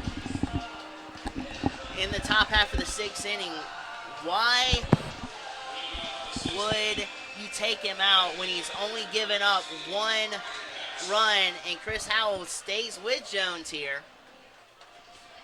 We talked about going to break that bounce back inning from Goberdon, giving up the 5 runs. You know, Jones got into a jam, able to get out of it. Let's see how he bounces back after the Pirates of Armstrong State loaded the bases twice in that inning.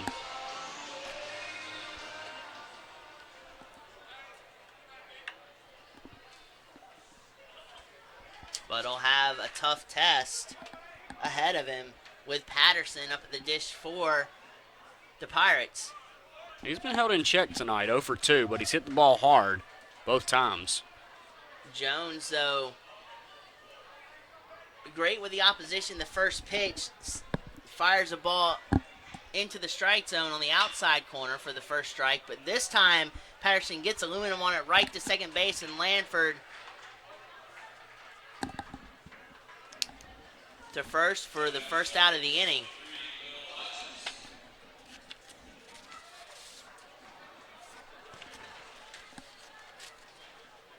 And now Hodges walks up to the dish for the Pirates.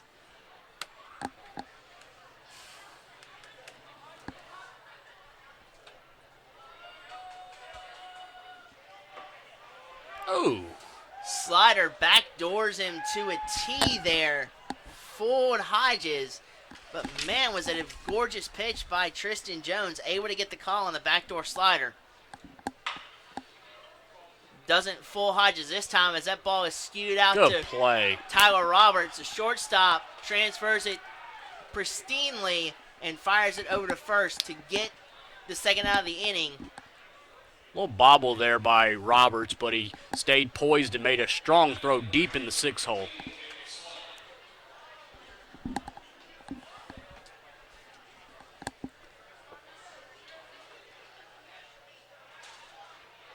Be a quick inning for Jones if he can get Slaughter here. There's 4 pitches in the inning.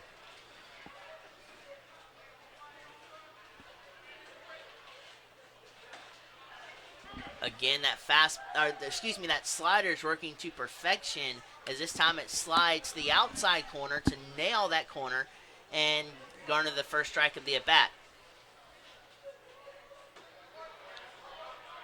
Fastball rides upstairs on him a little bit.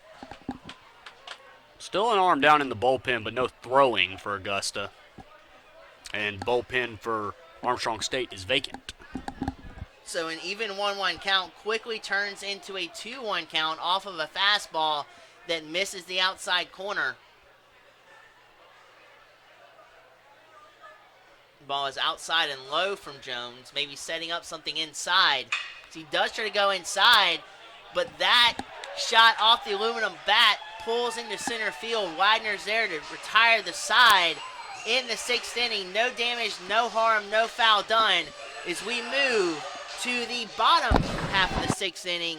Jaguars hanging on tight with a firm 7-1 lead.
So the Jaguars look to add more gasoline to an already exploding fire, up by 6 runs here in the 7th inning. But to take you the rest of the way, Hey, with you good? It's bottom of 6. You got it. You got it. Bottom of 6. Sorry bud. about that. No, Getting ahead of myself a little bit here. no. Go right ahead. Bottom of 6. 9-1-2 though. Yeah. Getting just a little bit ahead of myself here tonight, folks. Oh, that's all right. It's been a long week.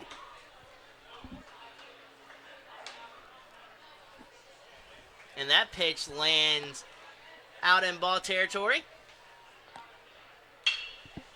As that ball is scorched out into left field. Good catch. Absolutely tremendous catch there by Hodges out in left field. Retires Lanford. Well, Alford, which gives way to Lanford, who was on deck. 2 runs scored for Lanford today. 1 for 2. Which his hit may be changed to a. His error may be changed to a hit, which is what I have down.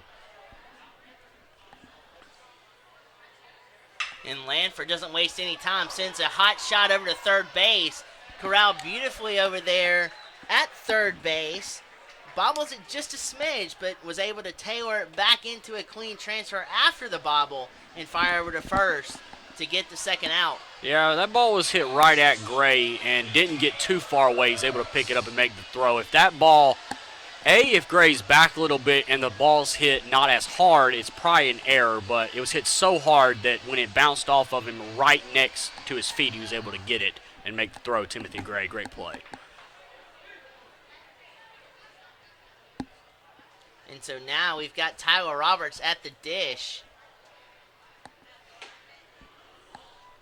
He watches one in the dirt. Does not take the bat off his shoulders for the first ball. 2 runs scored for Roberts tonight. 2 hits and a walk.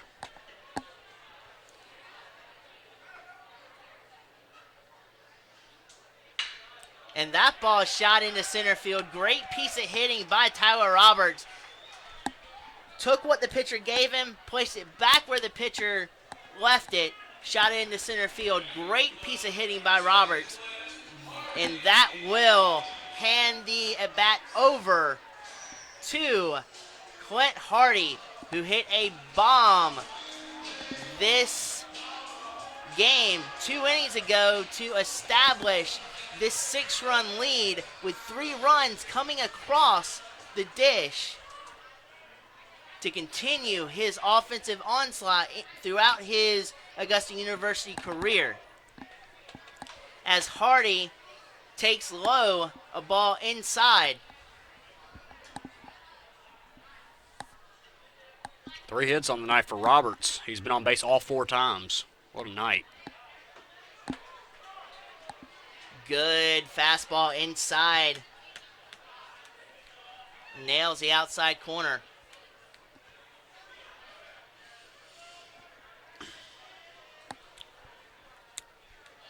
Got 2 outs, does the Jags in the bottom half of the 6th inning.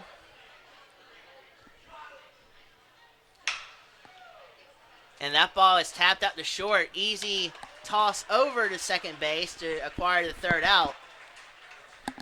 As we mosey now to the top half of the 7th inning, Armstrong State and the Pirates have some work to do down by 6.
So in the top half of the 7th inning, we've got a new pitcher on the mound.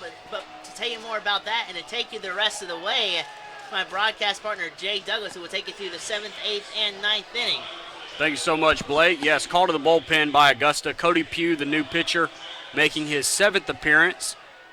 2-0, 5.23 the ERA, 10 1/3 innings pitched, 7 hits, 8 runs. 6 of those are earned, 10 walks, 7 strikeouts, 219 the average against. And he will deal with Browning, Goebel, and Gray. So Will Browning, Zach Goebel, and Timothy Gray, 6, 7, and 8 in the Pirates of Armstrong State order. Sounds like we have, oh, never mind. He was just announcing the batter, not that Augusta had a new pitcher. No, Brent Alford is still in the game.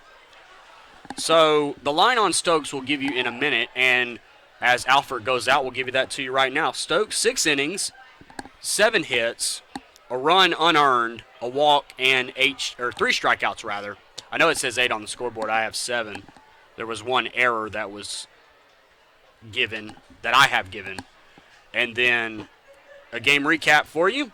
Augusta broke out on top. They had a single run in the first, a single run in the third, 5 in the fourth, capped off by a 3-run home run by Clint Hardy.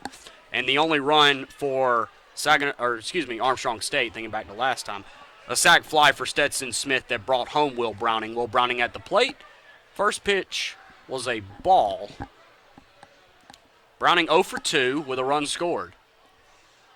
That's low for a ball, 2-0 now. And Cody Pugh is not going to give the Armstrong State Pirate batters much time to get set because he is a very quick worker on the mound.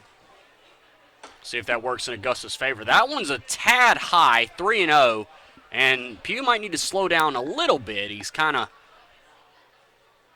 going all out here, and he's missed on his first 3 pitches. Browning shows bunt, pulls back, takes it outside, 4-pitch walk. So the first walk for Pugh, just the second for Augusta pitching, and Zach Goebel comes to the plate, 1 for 1, a single and walk. He was stranded at third last time. He bats with nobody out here in the top of the 7th.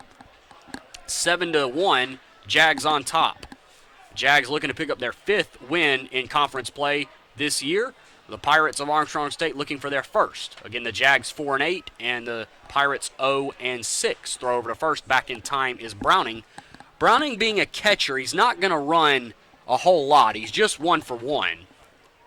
He's got a very slim lead, not really a threat. Strike in there to Zach Goebel. And if they want to test Alford, he has got the best arm out of the catchers for the Jaguars, so it's going to be tough to even try to steal if they wanted to. I mean, Browning is just taking a step off. I mean, he is no threat to run here. I mean, no threat at all. I mean, that's not a big lead. Fly ball right side. Giving chase is Sperlin towards the line and out of play. So 0-2 to Mr. Zach Goebel. Good effort there by Sperlin and right. A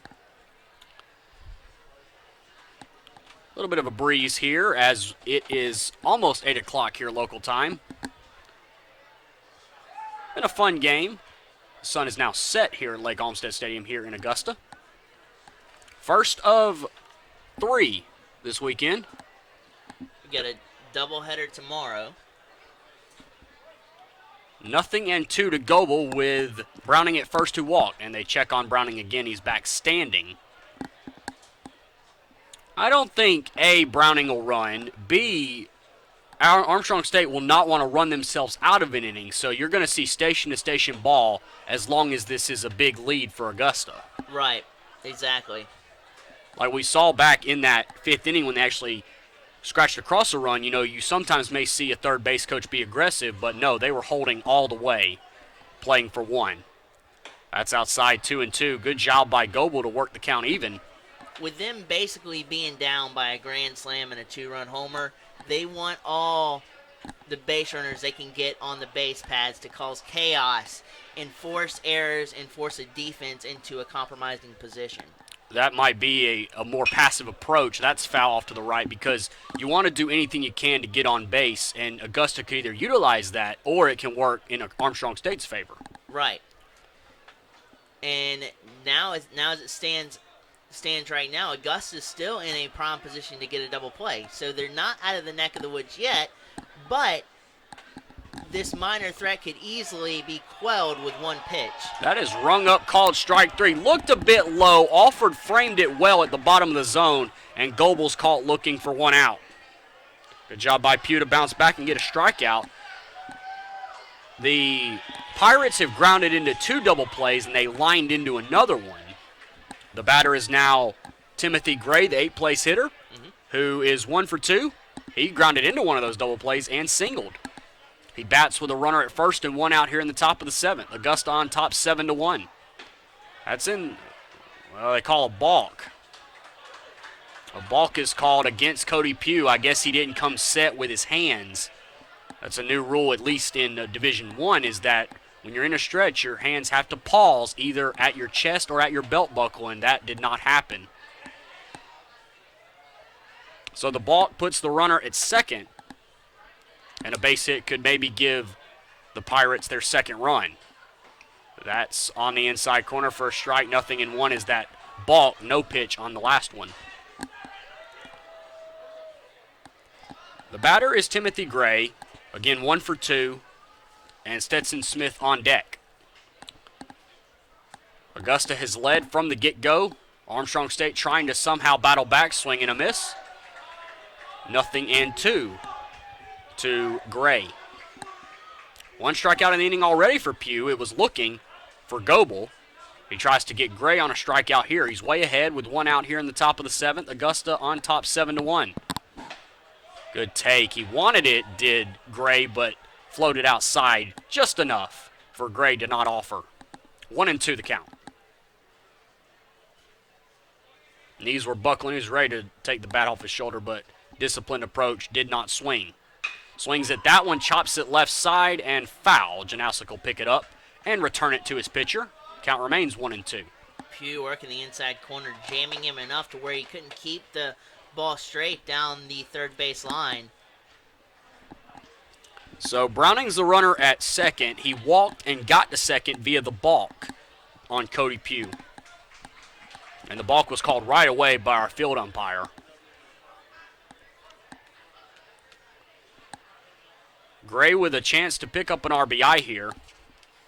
1-2. Here's the pitch. Ground ball foul left side again. So Browning's walk his 11th of the season.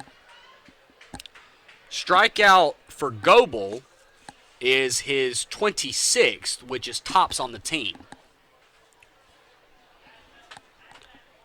1-2 to Timothy Gray, third baseman tonight.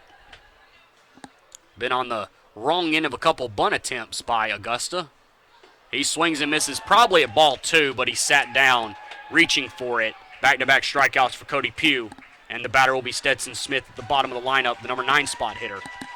Again, it's been at least 3 times this game where aggressiveness and not being disciplined at the plate has come back to bite the Pirates, and it just did right there. Now they've got 2 outs to where a base hit would score that run in second. Yeah, it seems like Armstrong Stadium has been 1 step forward and 2 steps back all night. You get lined into a double play, you run yourself out of an inning in the second, and you ground it into 2 more double plays. So, and then you ground into a double play to end that bases loaded back in the 5th. So there will be some adjustments tonight from the Pirates bats, and we'll see how they do for the rest of this game and into tomorrow, because they'll be back strong tomorrow. 0-1, high for a ball, 1-1. The first pitch was called a strike. 2 outs in the inning. Augusta on top 7-1. We're in the top of the 7th. It's getting late for the Pirates as they try and mount a comeback. Same 2 teams tomorrow, 1 p.m. game 1 of the doubleheader. 1-1 pitch. Swing and a miss. Strike 2. 1-2 now to Stetson Smith, who has the only RBI of the night. It was a sac fly, and he is singled as well, so he's 1 for 1. 2 outs in the top of the 7th. Augusta on top 7-1. Cody Pugh, the new pitcher, trying to preserve the win for Tristan Jones, who went the required 5. So he is in line to get the win. He can't lose it. 1-2. Ooh, looked pretty good. Maybe a bit outside and a tad high. 2-2. Gorgeous pitch, though. If you're Cody Pugh, you want to keep pitching that type of pitch to be able to continue pitching your game and be able to get out. That was a good pitch, just didn't get a call on it. Well, he gets the strikeout there. He comes back to strike out the side after he walked the leadoff batter. So no runs, no hits, no errors in the inning. And Pugh comes in, does his job, keeps Armstrong State off the scoreboard. We are back to Lake Olmstead Stadium in just a moment. It's stretch time here at the ballpark.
Welcome back to Lake Olmstead Stadium. Stretch time here at the ballpark. They've been handing out some free T-shirts. It is Greek night here. Fraternities and sororities showing up here at the ballpark. 7-1, Augusta on top. They bat here in the bottom of the 7th. It's 4, 5, and 6. Cole Janowski, Adam Sperlin, and Jim Wagner coming up for the Jags to try and extend their lead. And Sam Goberdon back out to the mound. Got to give him a lot of credit battling here with his team down 6. He's only given up 3 earned runs and 4 unearned, so. And I'm liking the contact that I'm seeing from Wagner today, because he's been struggling some games this season, and to see him coming through with solid contact He'll bat third. Janowski takes a strike. 0-1 to Cole, who on the night is 1 for 2, a single, RBI, and walk. Adam Sperlin next, who's 0 for 3, outside and high for a ball. And then Wagner 1 for 3 with a single and run scored. 1-1. Ground ball to second. Smith fields, throws, out number 1. Good play by Stetson Smith there. Good. 1 out in the 7th. Great job of timing that by Smith too, because that could have taken one of those proverbial bounces and the bounce messed with him. But good job of timing that to where he could get it into the glove, transfer it, and get the out. The batter is now Adam Sperlin. He struck out, flied out, and grounded into a fielder's choice. He bats with 1 out here in the 7th. Nearly hit him. Got out of the way, though. 1-0. Some stirring around in the Armstrong State pen. I saw number 24. There's a strike from Goberdon. Number 24 for the Pirates is Nathan Ward, a senior from Richmond Hill, Georgia, a righty. He is loosening up in the pen. 1-1 on the inside corner for a strike to Sperlin. 1-2 with 1 out here in the 7th, and Augusta on top 7-1. Inside, outside, and then back again inside. It's opening up the outside and the upper parts of the strike zone. 1-2 pitch. Way outside for ball 2. 2-2 now to Adam Sperlin, the right fielder tonight. And he might be the only Jag without a hit. Hobbs is 0 for 2, actually. Alford 0 for 2. Fly ball back our way, foul. So 3 of the Jags without a hit tonight. Adam Sperlin, Ty Hobbs, and Brent Alford. That ball shot foul off the neck of the at-bat. It wasn't off the sweet spot at all. It's a little bit late, but off the neck. Good job of getting aluminum on that pitch. We wait on a 2-2. Wind-in pitch from Goberdon on the way. Good sweeping pitch, but it missed just a bit outside. For Goberdon, as long as you've been out there, you kind of want that call. As you're looking at it now, you're working yourself into a position where you have to be perfect here because you don't want any more runners on base to extend this lead even further. Foul ball there off to the right. Count remains full. Yeah, that slider looked like it caught the plate, but it might have been a little bit outside. May have finished on the plate, but it was outside crossing the plate. And that's generally how the ump makes his call. Not where it ends, it's where it crosses. Payoff pitch on the way. Ground ball, third base side. Bobbled by the third baseman, Gray. Throw on to first, not in time. That's a situation where 2 things happen. One, in the shuffle across, he didn't put his glove down and adjust up. He adjusted up and then down. A lot of times that squirts through. Then, on the opposite side, having the eyes to first base before you even make the grab into the glove to even transfer over led to that bobble in the air, and now the Jags have a runner on first, which is something that the Pirates can ill afford to have right now. See what Jim Wagner can do. Is 1 for 3. Single and run scored. Ground ball past the first baseman. Rounding second is Sperlin. He's going to go.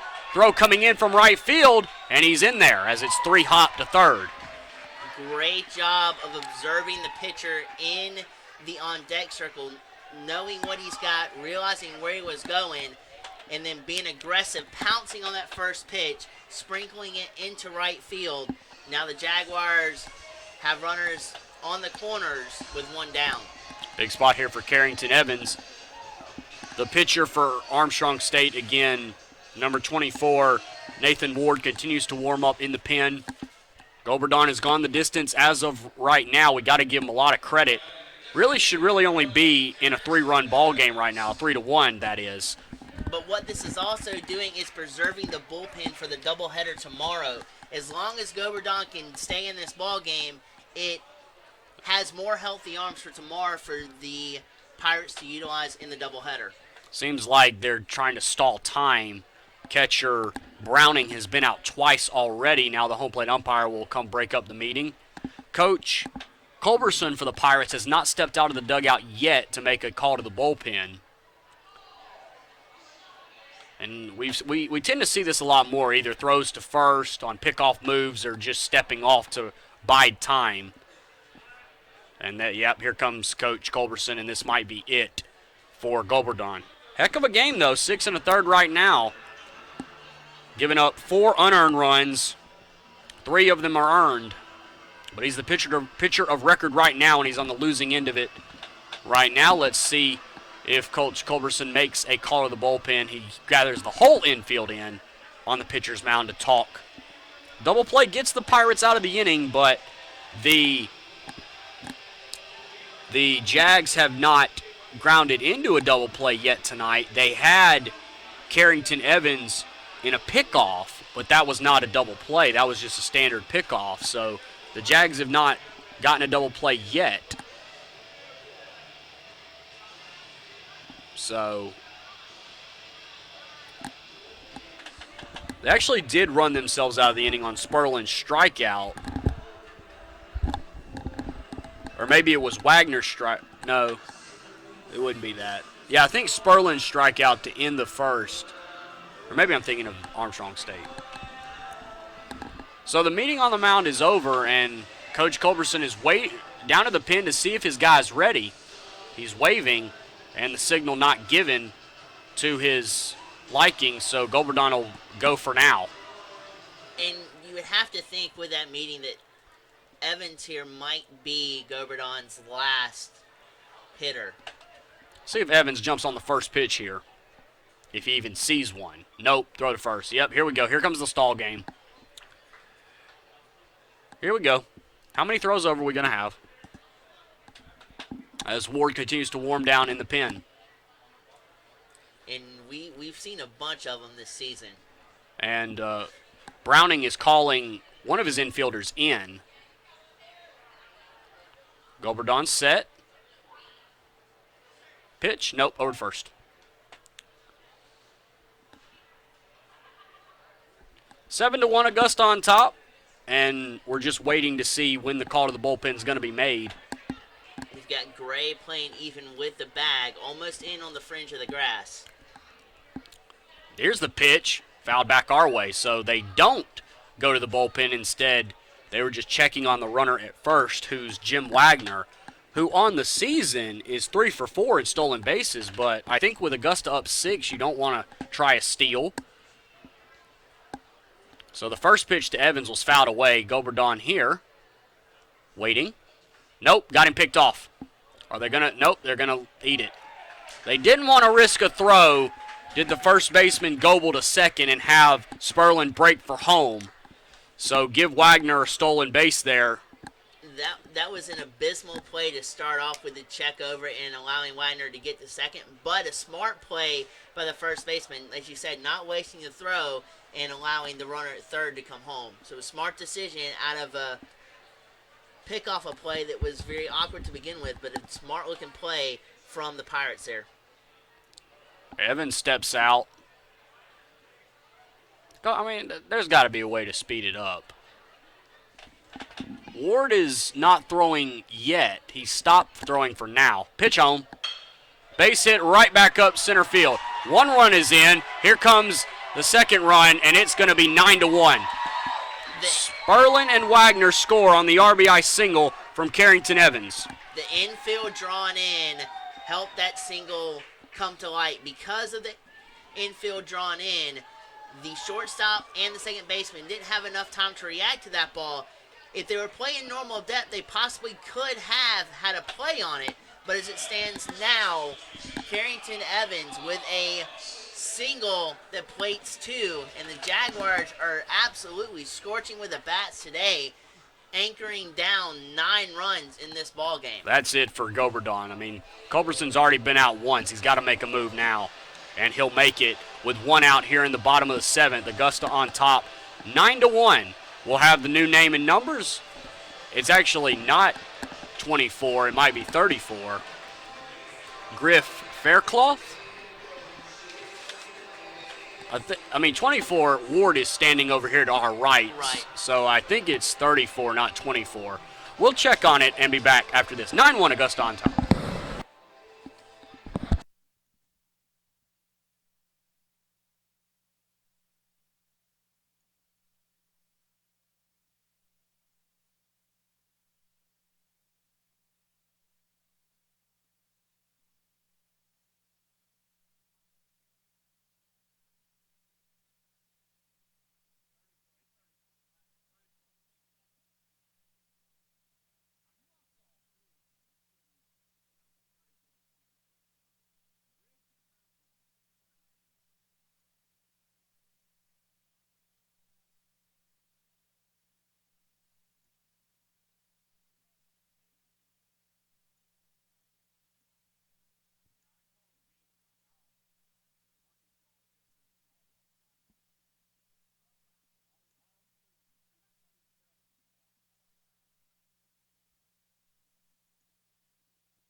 Back here at Lake Olmstead Stadium, called to the bullpen for the Pirates. It's Griff Faircloth, number 34. He is the new pitcher for the Pirates on the year for Faircloth. No record, making his 7th appearance, all in relief. 5.68 the ERA, 6 1/3 innings pitched, 8 hits, 4 runs. All of them are earned, 6 walks, 8 strikeouts, 308 the average against him. He faces Ty Hobbs to start off, with 1 out here and 2 runs already home on the 2-run single by Carrington Evans. Foul down the left field line. So the book on Goberdon not quite complete, but his night is over as of right now. That ball was ripped. And down there in the bullpen for Augusta, it's David Higgleston warming up. We might see him in the top of the 8th. Pitch home. In there for a called strike on the inside corner. So the numbers for Goberdon, 6 1/3, 12 hits, 9 runs, 4 of those are earned, 2 walks and 2 strikeouts. Evans at first, who has a 2 RBI single in this inning. 1 out in the inning. 0-2 and a good changeup gets Hobbs out in front. Strikeout for Faircloth, 2 down rather in the 7th. And this is Brent Alford, bottom of the order. 9 spot, 0 for 2 with a sac fly RBI. Not very good. Not a very good job of adjusting by Ty Hobbs there. Even though you start your swing early, you can still kind of control that to keep up with the tempo of the pitch. Just an off-center discipline at bat there by Hobbs and resulted in him finding a seat in the dugout. Strike number 1 to Alford taken. Evans at first, who singled and brought home 2. Sperlin and Wagner scoring. Pitch home. Curveball, grounder, third base side, past Gray, shortstop fields and throws and got his man. With the catcher running, the shortstop Corley is able to make the play. With the catcher running, not the fastest guy, so good job by Corley to make the play. But 2 runs come across for Augusta in the inning. They lead it 9-1, and their defense is back to work to try to preserve the 8-run lead. It's 9-1 Jags. We're back in a moment.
Top of the 8th here at Lake Olmstead Stadium. Augusta in control, 9-1 they lead. Called to the bullpen for the Jags. It's David Higgleston, the new pitcher.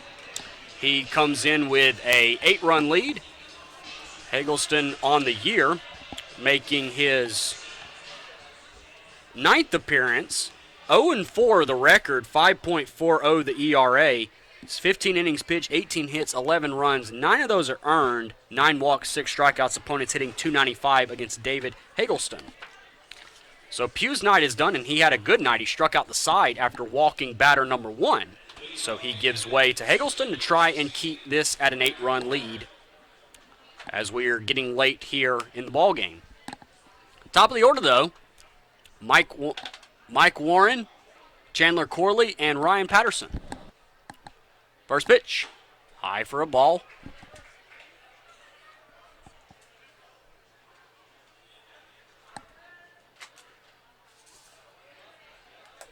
1-0 from Haggleston on the way. Strike number 1. 1-1 the count now.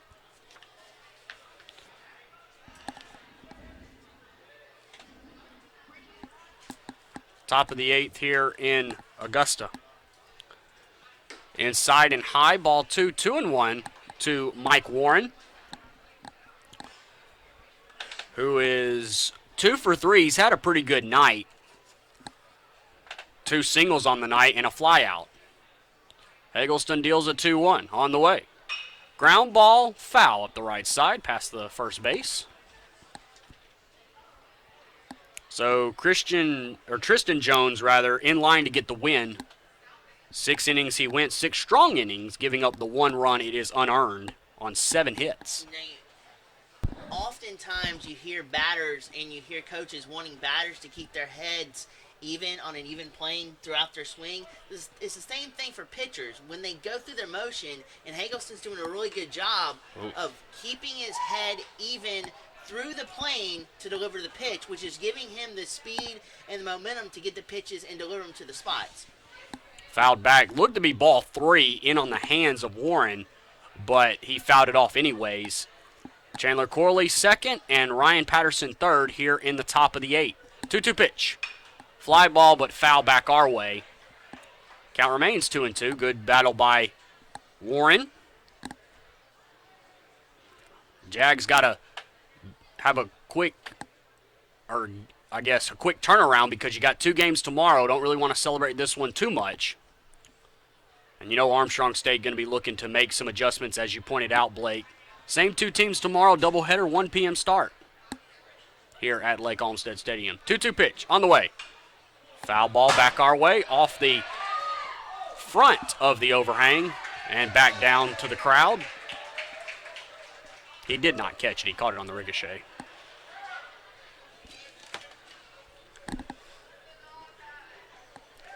Two and two, the count remains. No outs here in the top of the 8th. Augusta in front, 9-1. They've led from the get-go. Led by as much as 7-0 before Pirates got their first run. It's now 9-1. 2-2 pitch. Fly ball right field, but foul. And the fans that were out in right field over on that patio have now vacated the area. A little bit of a late night here. Game's kind of out of reach. But don't tell Armstrong State that. They're going to fight and claw to the bitter end. 2-2 pitch again. Low and gets away from Alford off his equipment. Full count now to Mike Warren. So he started ahead in the count, and now Haggleston's worked it to a full count to where he almost has to be perfect inside the strike zone to retire the hitter.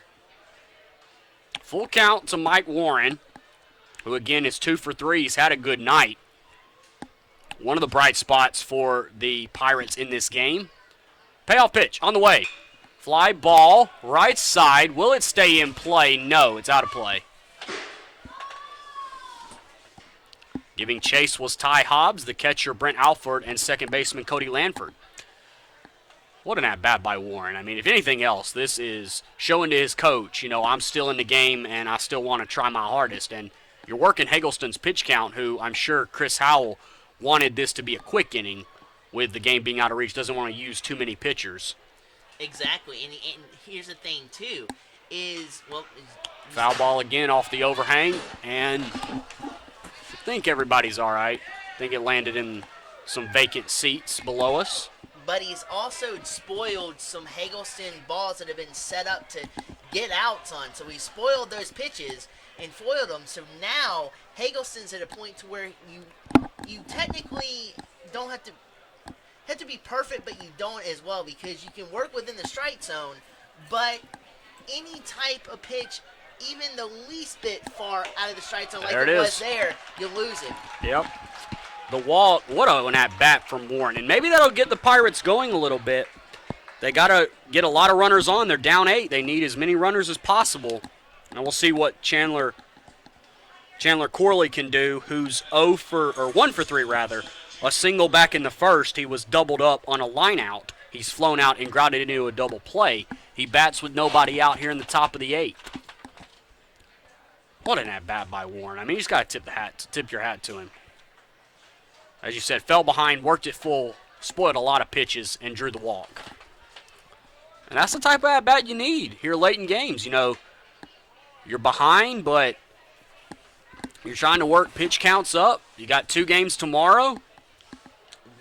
That will give the offense the extra critical eye and the extra oomph that they need to spark back this offense. I wonder if it's 2 9s tomorrow, if it's 7 and a 9 in the doubleheader.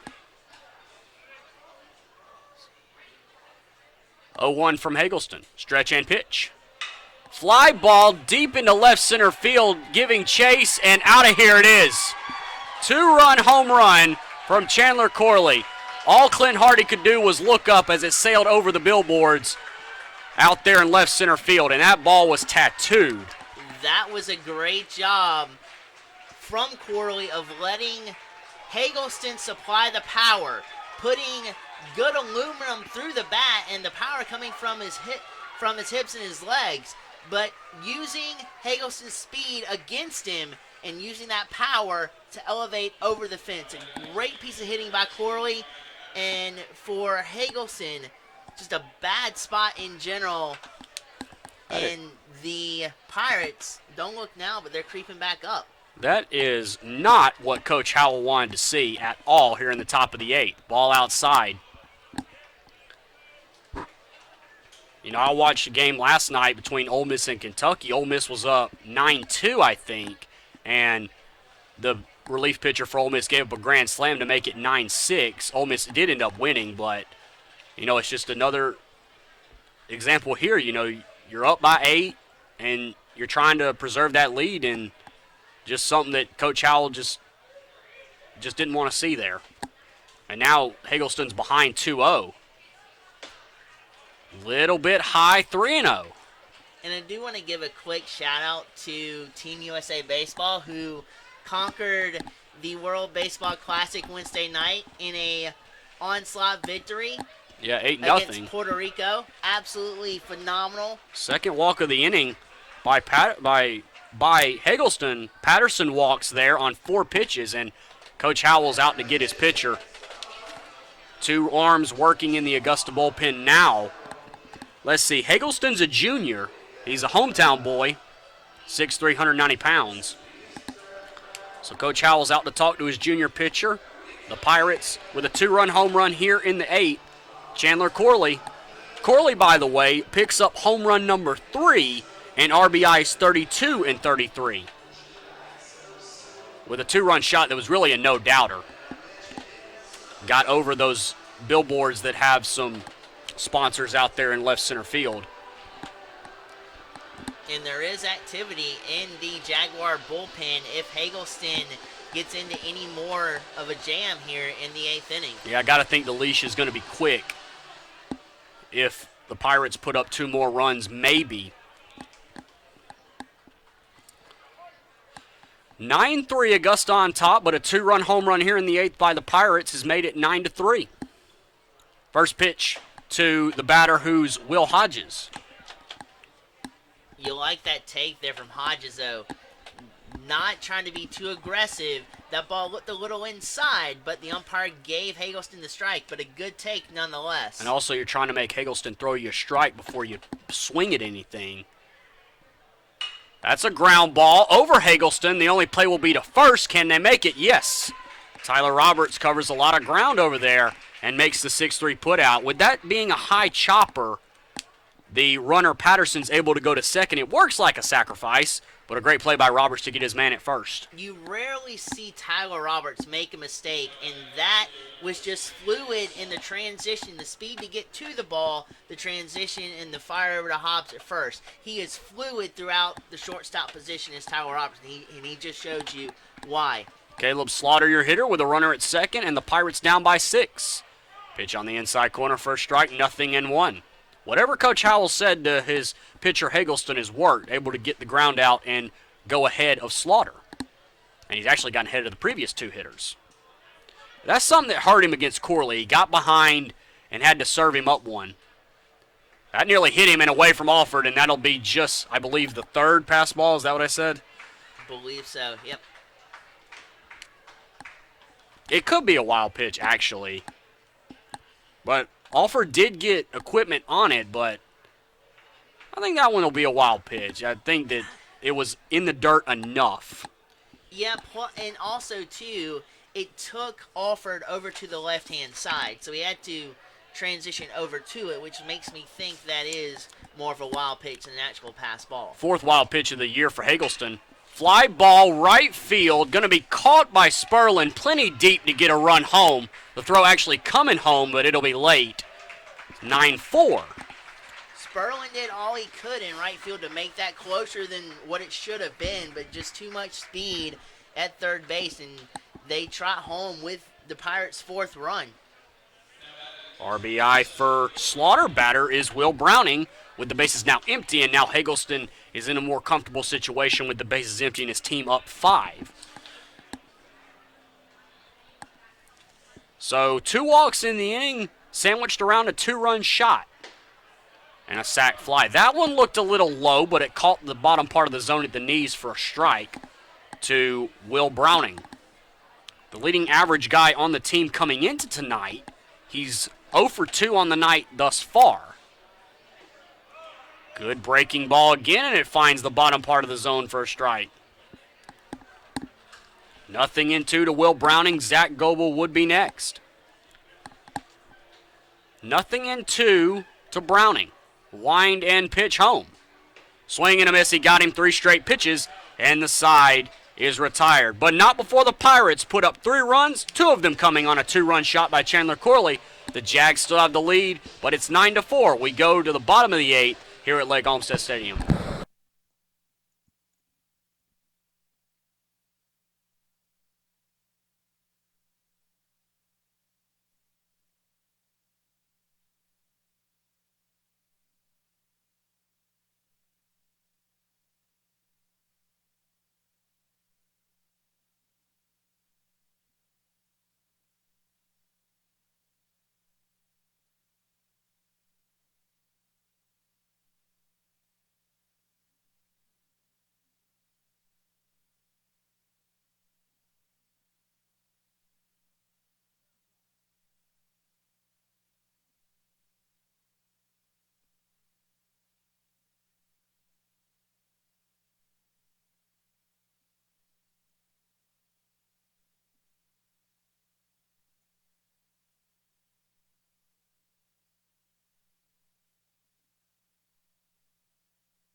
Bottom of the 8th, last chance for Augusta to try and add to their lead. They led 9-1 before the top of the 8th. A 2-run home run by Chandler Corley and a sac fly by Caleb Slaughter has brought the Pirates back to within 5. It's up to Griff Faircloth to try and keep it at 5 and a chance for his team to rally in the top of the 9th. Top of the order for the Jags, Cody Lanford, Tyler Roberts, and Clint Hardy coming up for the Jags here in the bottom of the 8th.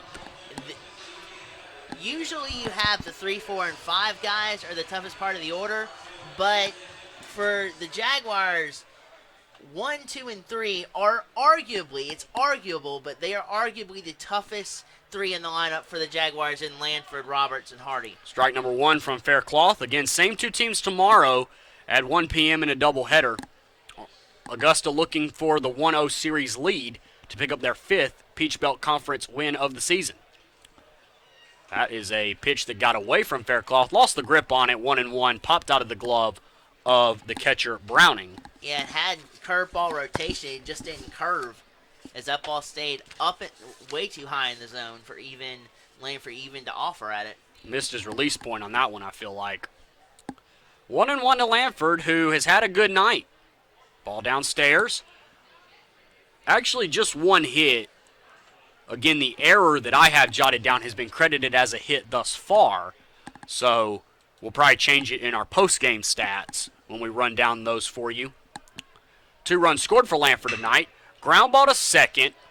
Throw onto first in time. Play made by Chandler Corley. So he does it at the plate with a 2-run home run and gets the first out of the inning here in the bottom of the 8th.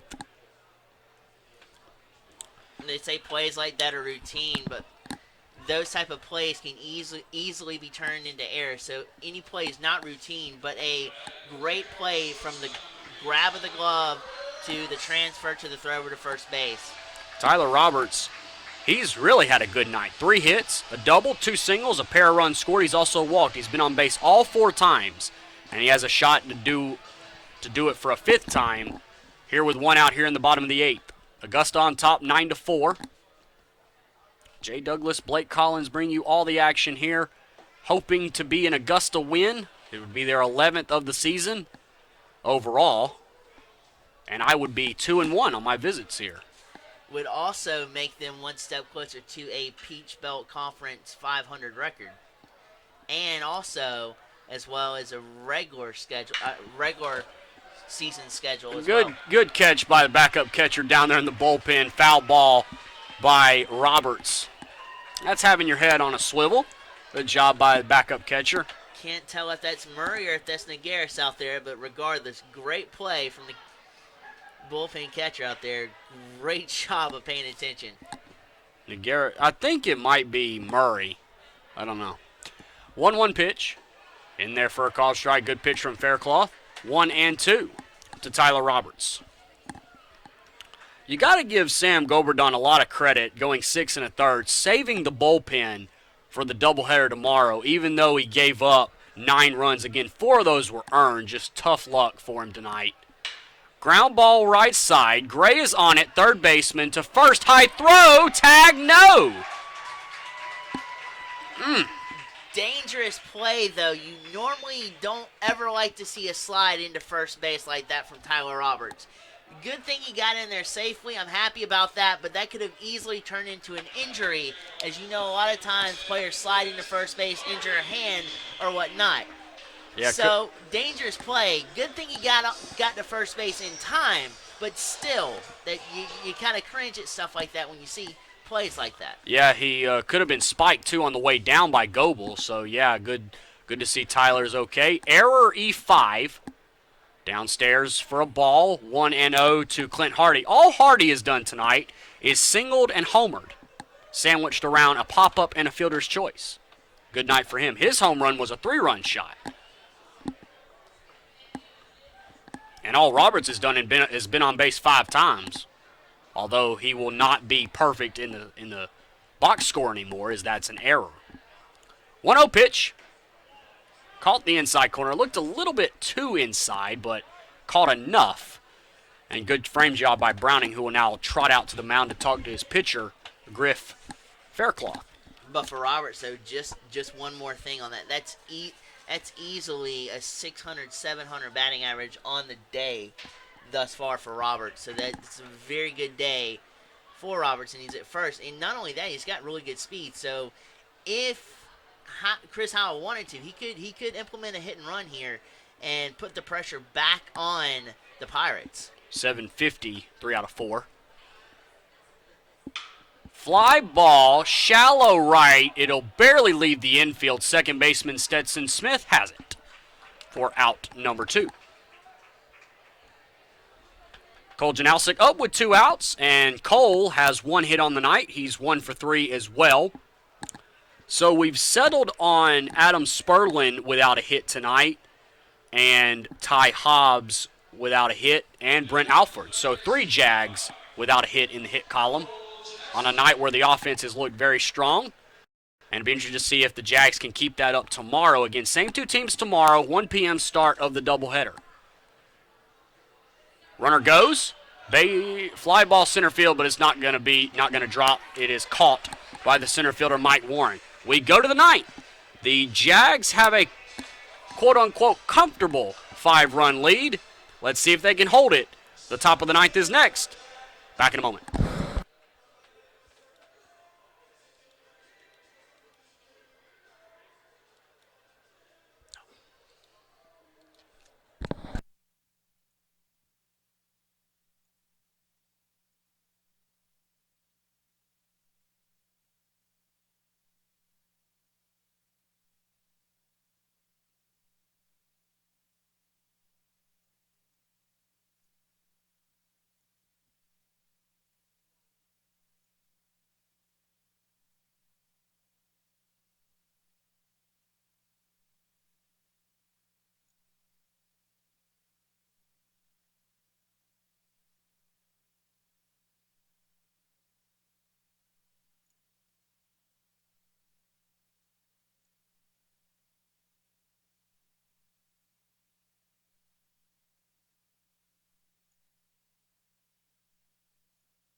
Top of the ninth. Potentially the game could be ending after this. 3 outs for Augusta to play with. They lead it 9-4. Bottom part of the order for the Pirates coming up. It's Zach Goebel, Timothy Gray, and Stetson Smith coming to the plate. They are, between them, they've gotten 3 hits, RBI, but the last time those 3 came to the plate, they all struck out. 2 swinging and 1 looking. And it's up to Chase Sloan, who's the new pitcher for Augusta tonight. He's going to try and nail it down. A win for Tristan Jones on the line tonight, and it'd be Jones's 4th of the season. Sloan 0-1, 5.40 the ERA, 9th appearance, 21 2/3 innings pitched, 26 hits, 18 runs, 13 of those are earned, 9 walks, 11 strikeouts, 295 the opponent's hitting against Chase Sloan. Sloan will go toe-to-toe against Goebel, though, and see if Goebel can extend the 9th inning for the Pirates. Ball high, 1-0, and I'm sure Coach Howell is just telling his pitchers to throw strikes with a 5-run lead.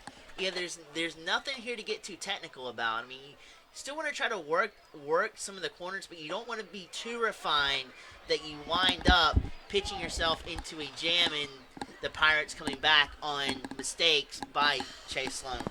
That one was in there for a strike. 1-1 now with nobody out in the top of the ninth. The Jags on top 9-4. Wind and pitch. Ground ball, third base side, but foul. Cole Janowski will scoop it up, give it back to his pitcher. 1-2 the count to Zach Goebel, who on the night is 1 for 2, a single, walk, and strikeout looking. Trying to get a rally started for the Pirates here in the ninth. They trail by 5. Had a good inning last time to get it within 5. 1-2. Just got a piece on that pitch, tailing away. Just got enough on it to stay alive, did Goebel. Like a slider that was tailing away. Stuck the bat out and got a piece and fouled it back to the screen. Sloan on another 1-2. Wind and pitch home. Here it is. Fly ball on the infield. Who wants it? First baseman Hobbs, out number 1.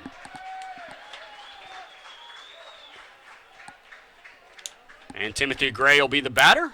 Actually, we might have a pinch hitter. And indeed, that is what we're having. 21, I believe, is the new pinch hitter. That would be, well, no, it's a lefty. So it would not be 21. 23? No. I can't tell. Huh. We'll wait and see who it is. 26? No, it is 21. Tyler Epps. It says righty. Is he a switch hitter? He's got to be a switch hitter. Interesting. So Epps is the batter. Takes one outside. So Tyler Epps is pitch hitting for Timothy Gray. Gray exits the game 1 for 3 rather. And Epps, 412 the average, 1 home run, 1 RBI, so his home run was a solo shot. In their first strike, 1-1. Epps, 2 doubles, 7 total hits, 6 runs scored, 706 the slugging, and 583 the on base. This will be his 18th at bat and his 16th appearance. 1-1 from Chase Sloan on the way. Fly ball left side, out of play. 1-2 the count is now. With 1 out here in the ninth. Augusta up by 5, 9-4. A 3-run home run by Clint Hardy. Difference maker right now. A 2-run shot by Chandler Corley to get the Pirates within striking distance, but the Jags still lead. Fouled away by Epps. Good job to get a piece. 1-2. Coming in dead cold like Epps is right now. Pinch hitting is one of the hardest things to do. Coming off the bench, not seeing any live play, and then adjusting to actual game speed and pitch speed is one of the more difficult things you can experience as a hitter on a roster. So Epps is doing a really good job in a hole adjusting to Sloan's speeds. Way outside, away from Alford, 2-2. Stetson Smith will hit for himself, at least right now. He stands in the on-deck circle. With 1 out here in the ninth, 2-2 the count on Epps, who again is pinch hitting for Timothy Gray. So Tyler Epps, who is a junior from Stonesboro. Swing and a miss, he got him. Strike out for Sloan. And it's all up to Stetson Smith to keep the inning going and to start a 2-out rally for the Pirates. Nobody on 2 outs, Augusta by 5.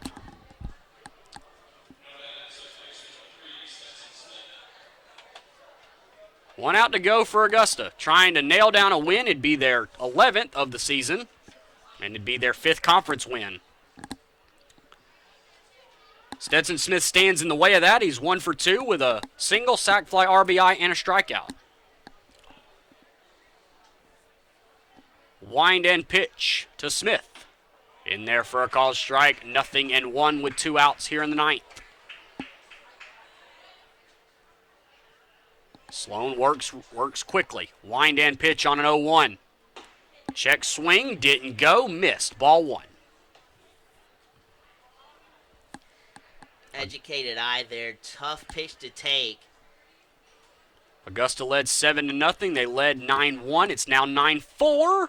Inside corner, strike 2. Smith down to his last strike, and a strike away from ending the game and giving Tristan Jones his 5th win of the season. 4th. It'll be 4-3 if Augusta can pull it off. Wind and pitch, 1-2 on the way. Fouled away. Good job by Smith to stay with it. The loss for Goberdon, by the way, will be his 2nd. He'll be 3-2 if Armstrong State cannot mount a comeback. Stetson is battling, though, with a 1-2 count against him.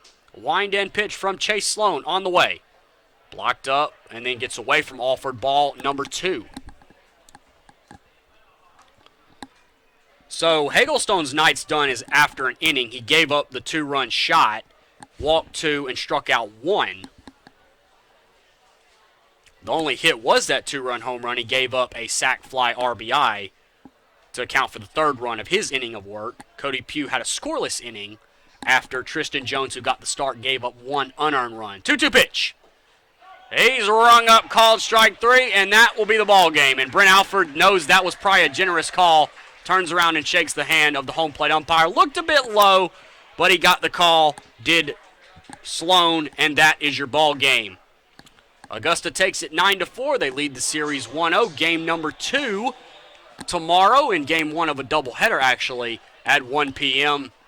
So, Blake, your final takeaways from tonight's game as we start the post-game talk. I thought the bullpen actually came in and hunkered down very nicely during the road games that we had. The bullpen was one of the cogs that gave up a lot of the runs that were used against the Jaguars in losing efforts. So a nice job by the bullpen to come back with retribution and anchor down this win for the Jaguars. Not only that, but when you have a bat like Clint Hardy becoming hot and hot and hot and hot as games go on, it only spells the best for the Jaguars, because with him blasting out a home run, with him being able to work and get base hits and display the offense that he has been displaying for a long period of time for the Jaguars,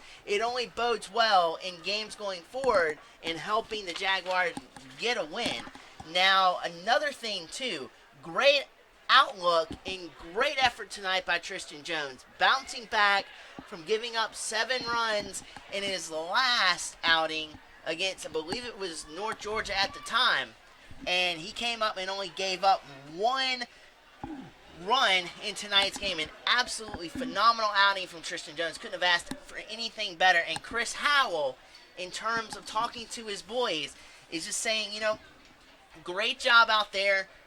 I'm glad the contact is coming back. We're utilizing ABC Baseball very well. Great job handing it to the bullpen. Great job of absolutely hunkering down and getting the outs from the bullpen that we were not able to get on the road. Continue that up through tomorrow in the doubleheader and continue to play your game, and it'll work out for tomorrow's doubleheader. So 2 games tomorrow. So that's 2, 3, 4, 7 games remaining here at home for Augusta. Again, picking up their 5th conference win of the season to go to 5-8. And Armstrong State now 0-7. Clint Hardy, again, the 3-run home run, sparking a 5-run 4th. And the game recap, Roberts with a double. He scored on an RBI single by Cole Janowsic. Then it was a RBI single by Clint Hardy to drive in Cody Lanford. And then the 5-run 4th on a sac fly RBI. And then a 3-run shot by Clint Hardy. And then 2 runs in the 7th off of 2 RBI by Carrington Evans. So, should be an interesting game tomorrow. And best of luck to Augusta and Armstrong State tomorrow. Game 1 beginning at 1 p.m.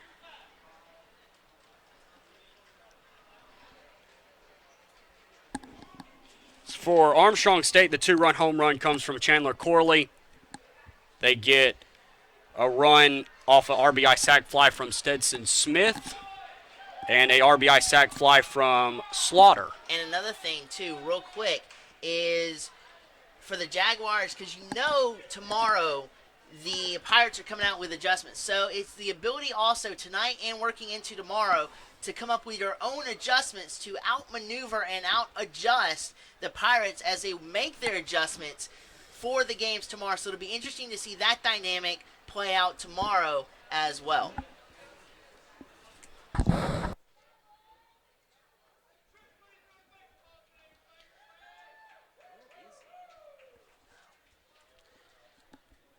But at the same time, it should be a great wrap-up to the series tomorrow. As we've been mentioning, we have a doubleheader at 1 and 4, but you know that the Pirates are coming out of the gates tomorrow looking to strike retribution for tonight's loss and also possibly gain victory in game number 3 tomorrow. Let's see how many series Augusta's won in conference. It doesn't look like they've done it yet. They beat West Georgia. But that wasn't was that a conference game? No. No, it was not. I believe. Oh, hold on, Blake. Something's going on down there on the field. We got a marriage proposal going on down there. Oh, my goodness. Did she say yes? Holy matrimony is in the air, ladies and gentlemen. Looks like she said yes. That's Tristan Jones down there. So, hey, he gets a win, and now he's going to get married. That's a great way to end the game. That's a great way to end the game. And we're glad that she said yes, of course. It's almost a possibility that they say yes.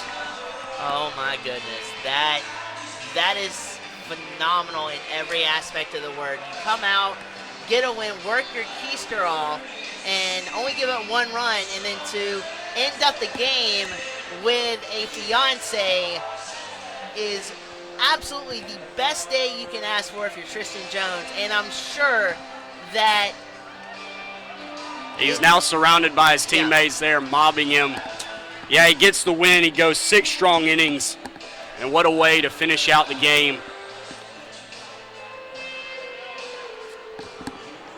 And I'm sure he'll be elated and relaxing at home after today's game. This is just a phenomenal way to end his day if you're Tristan Jones. And for the Jaguars to bear witness to this is just phenomenal.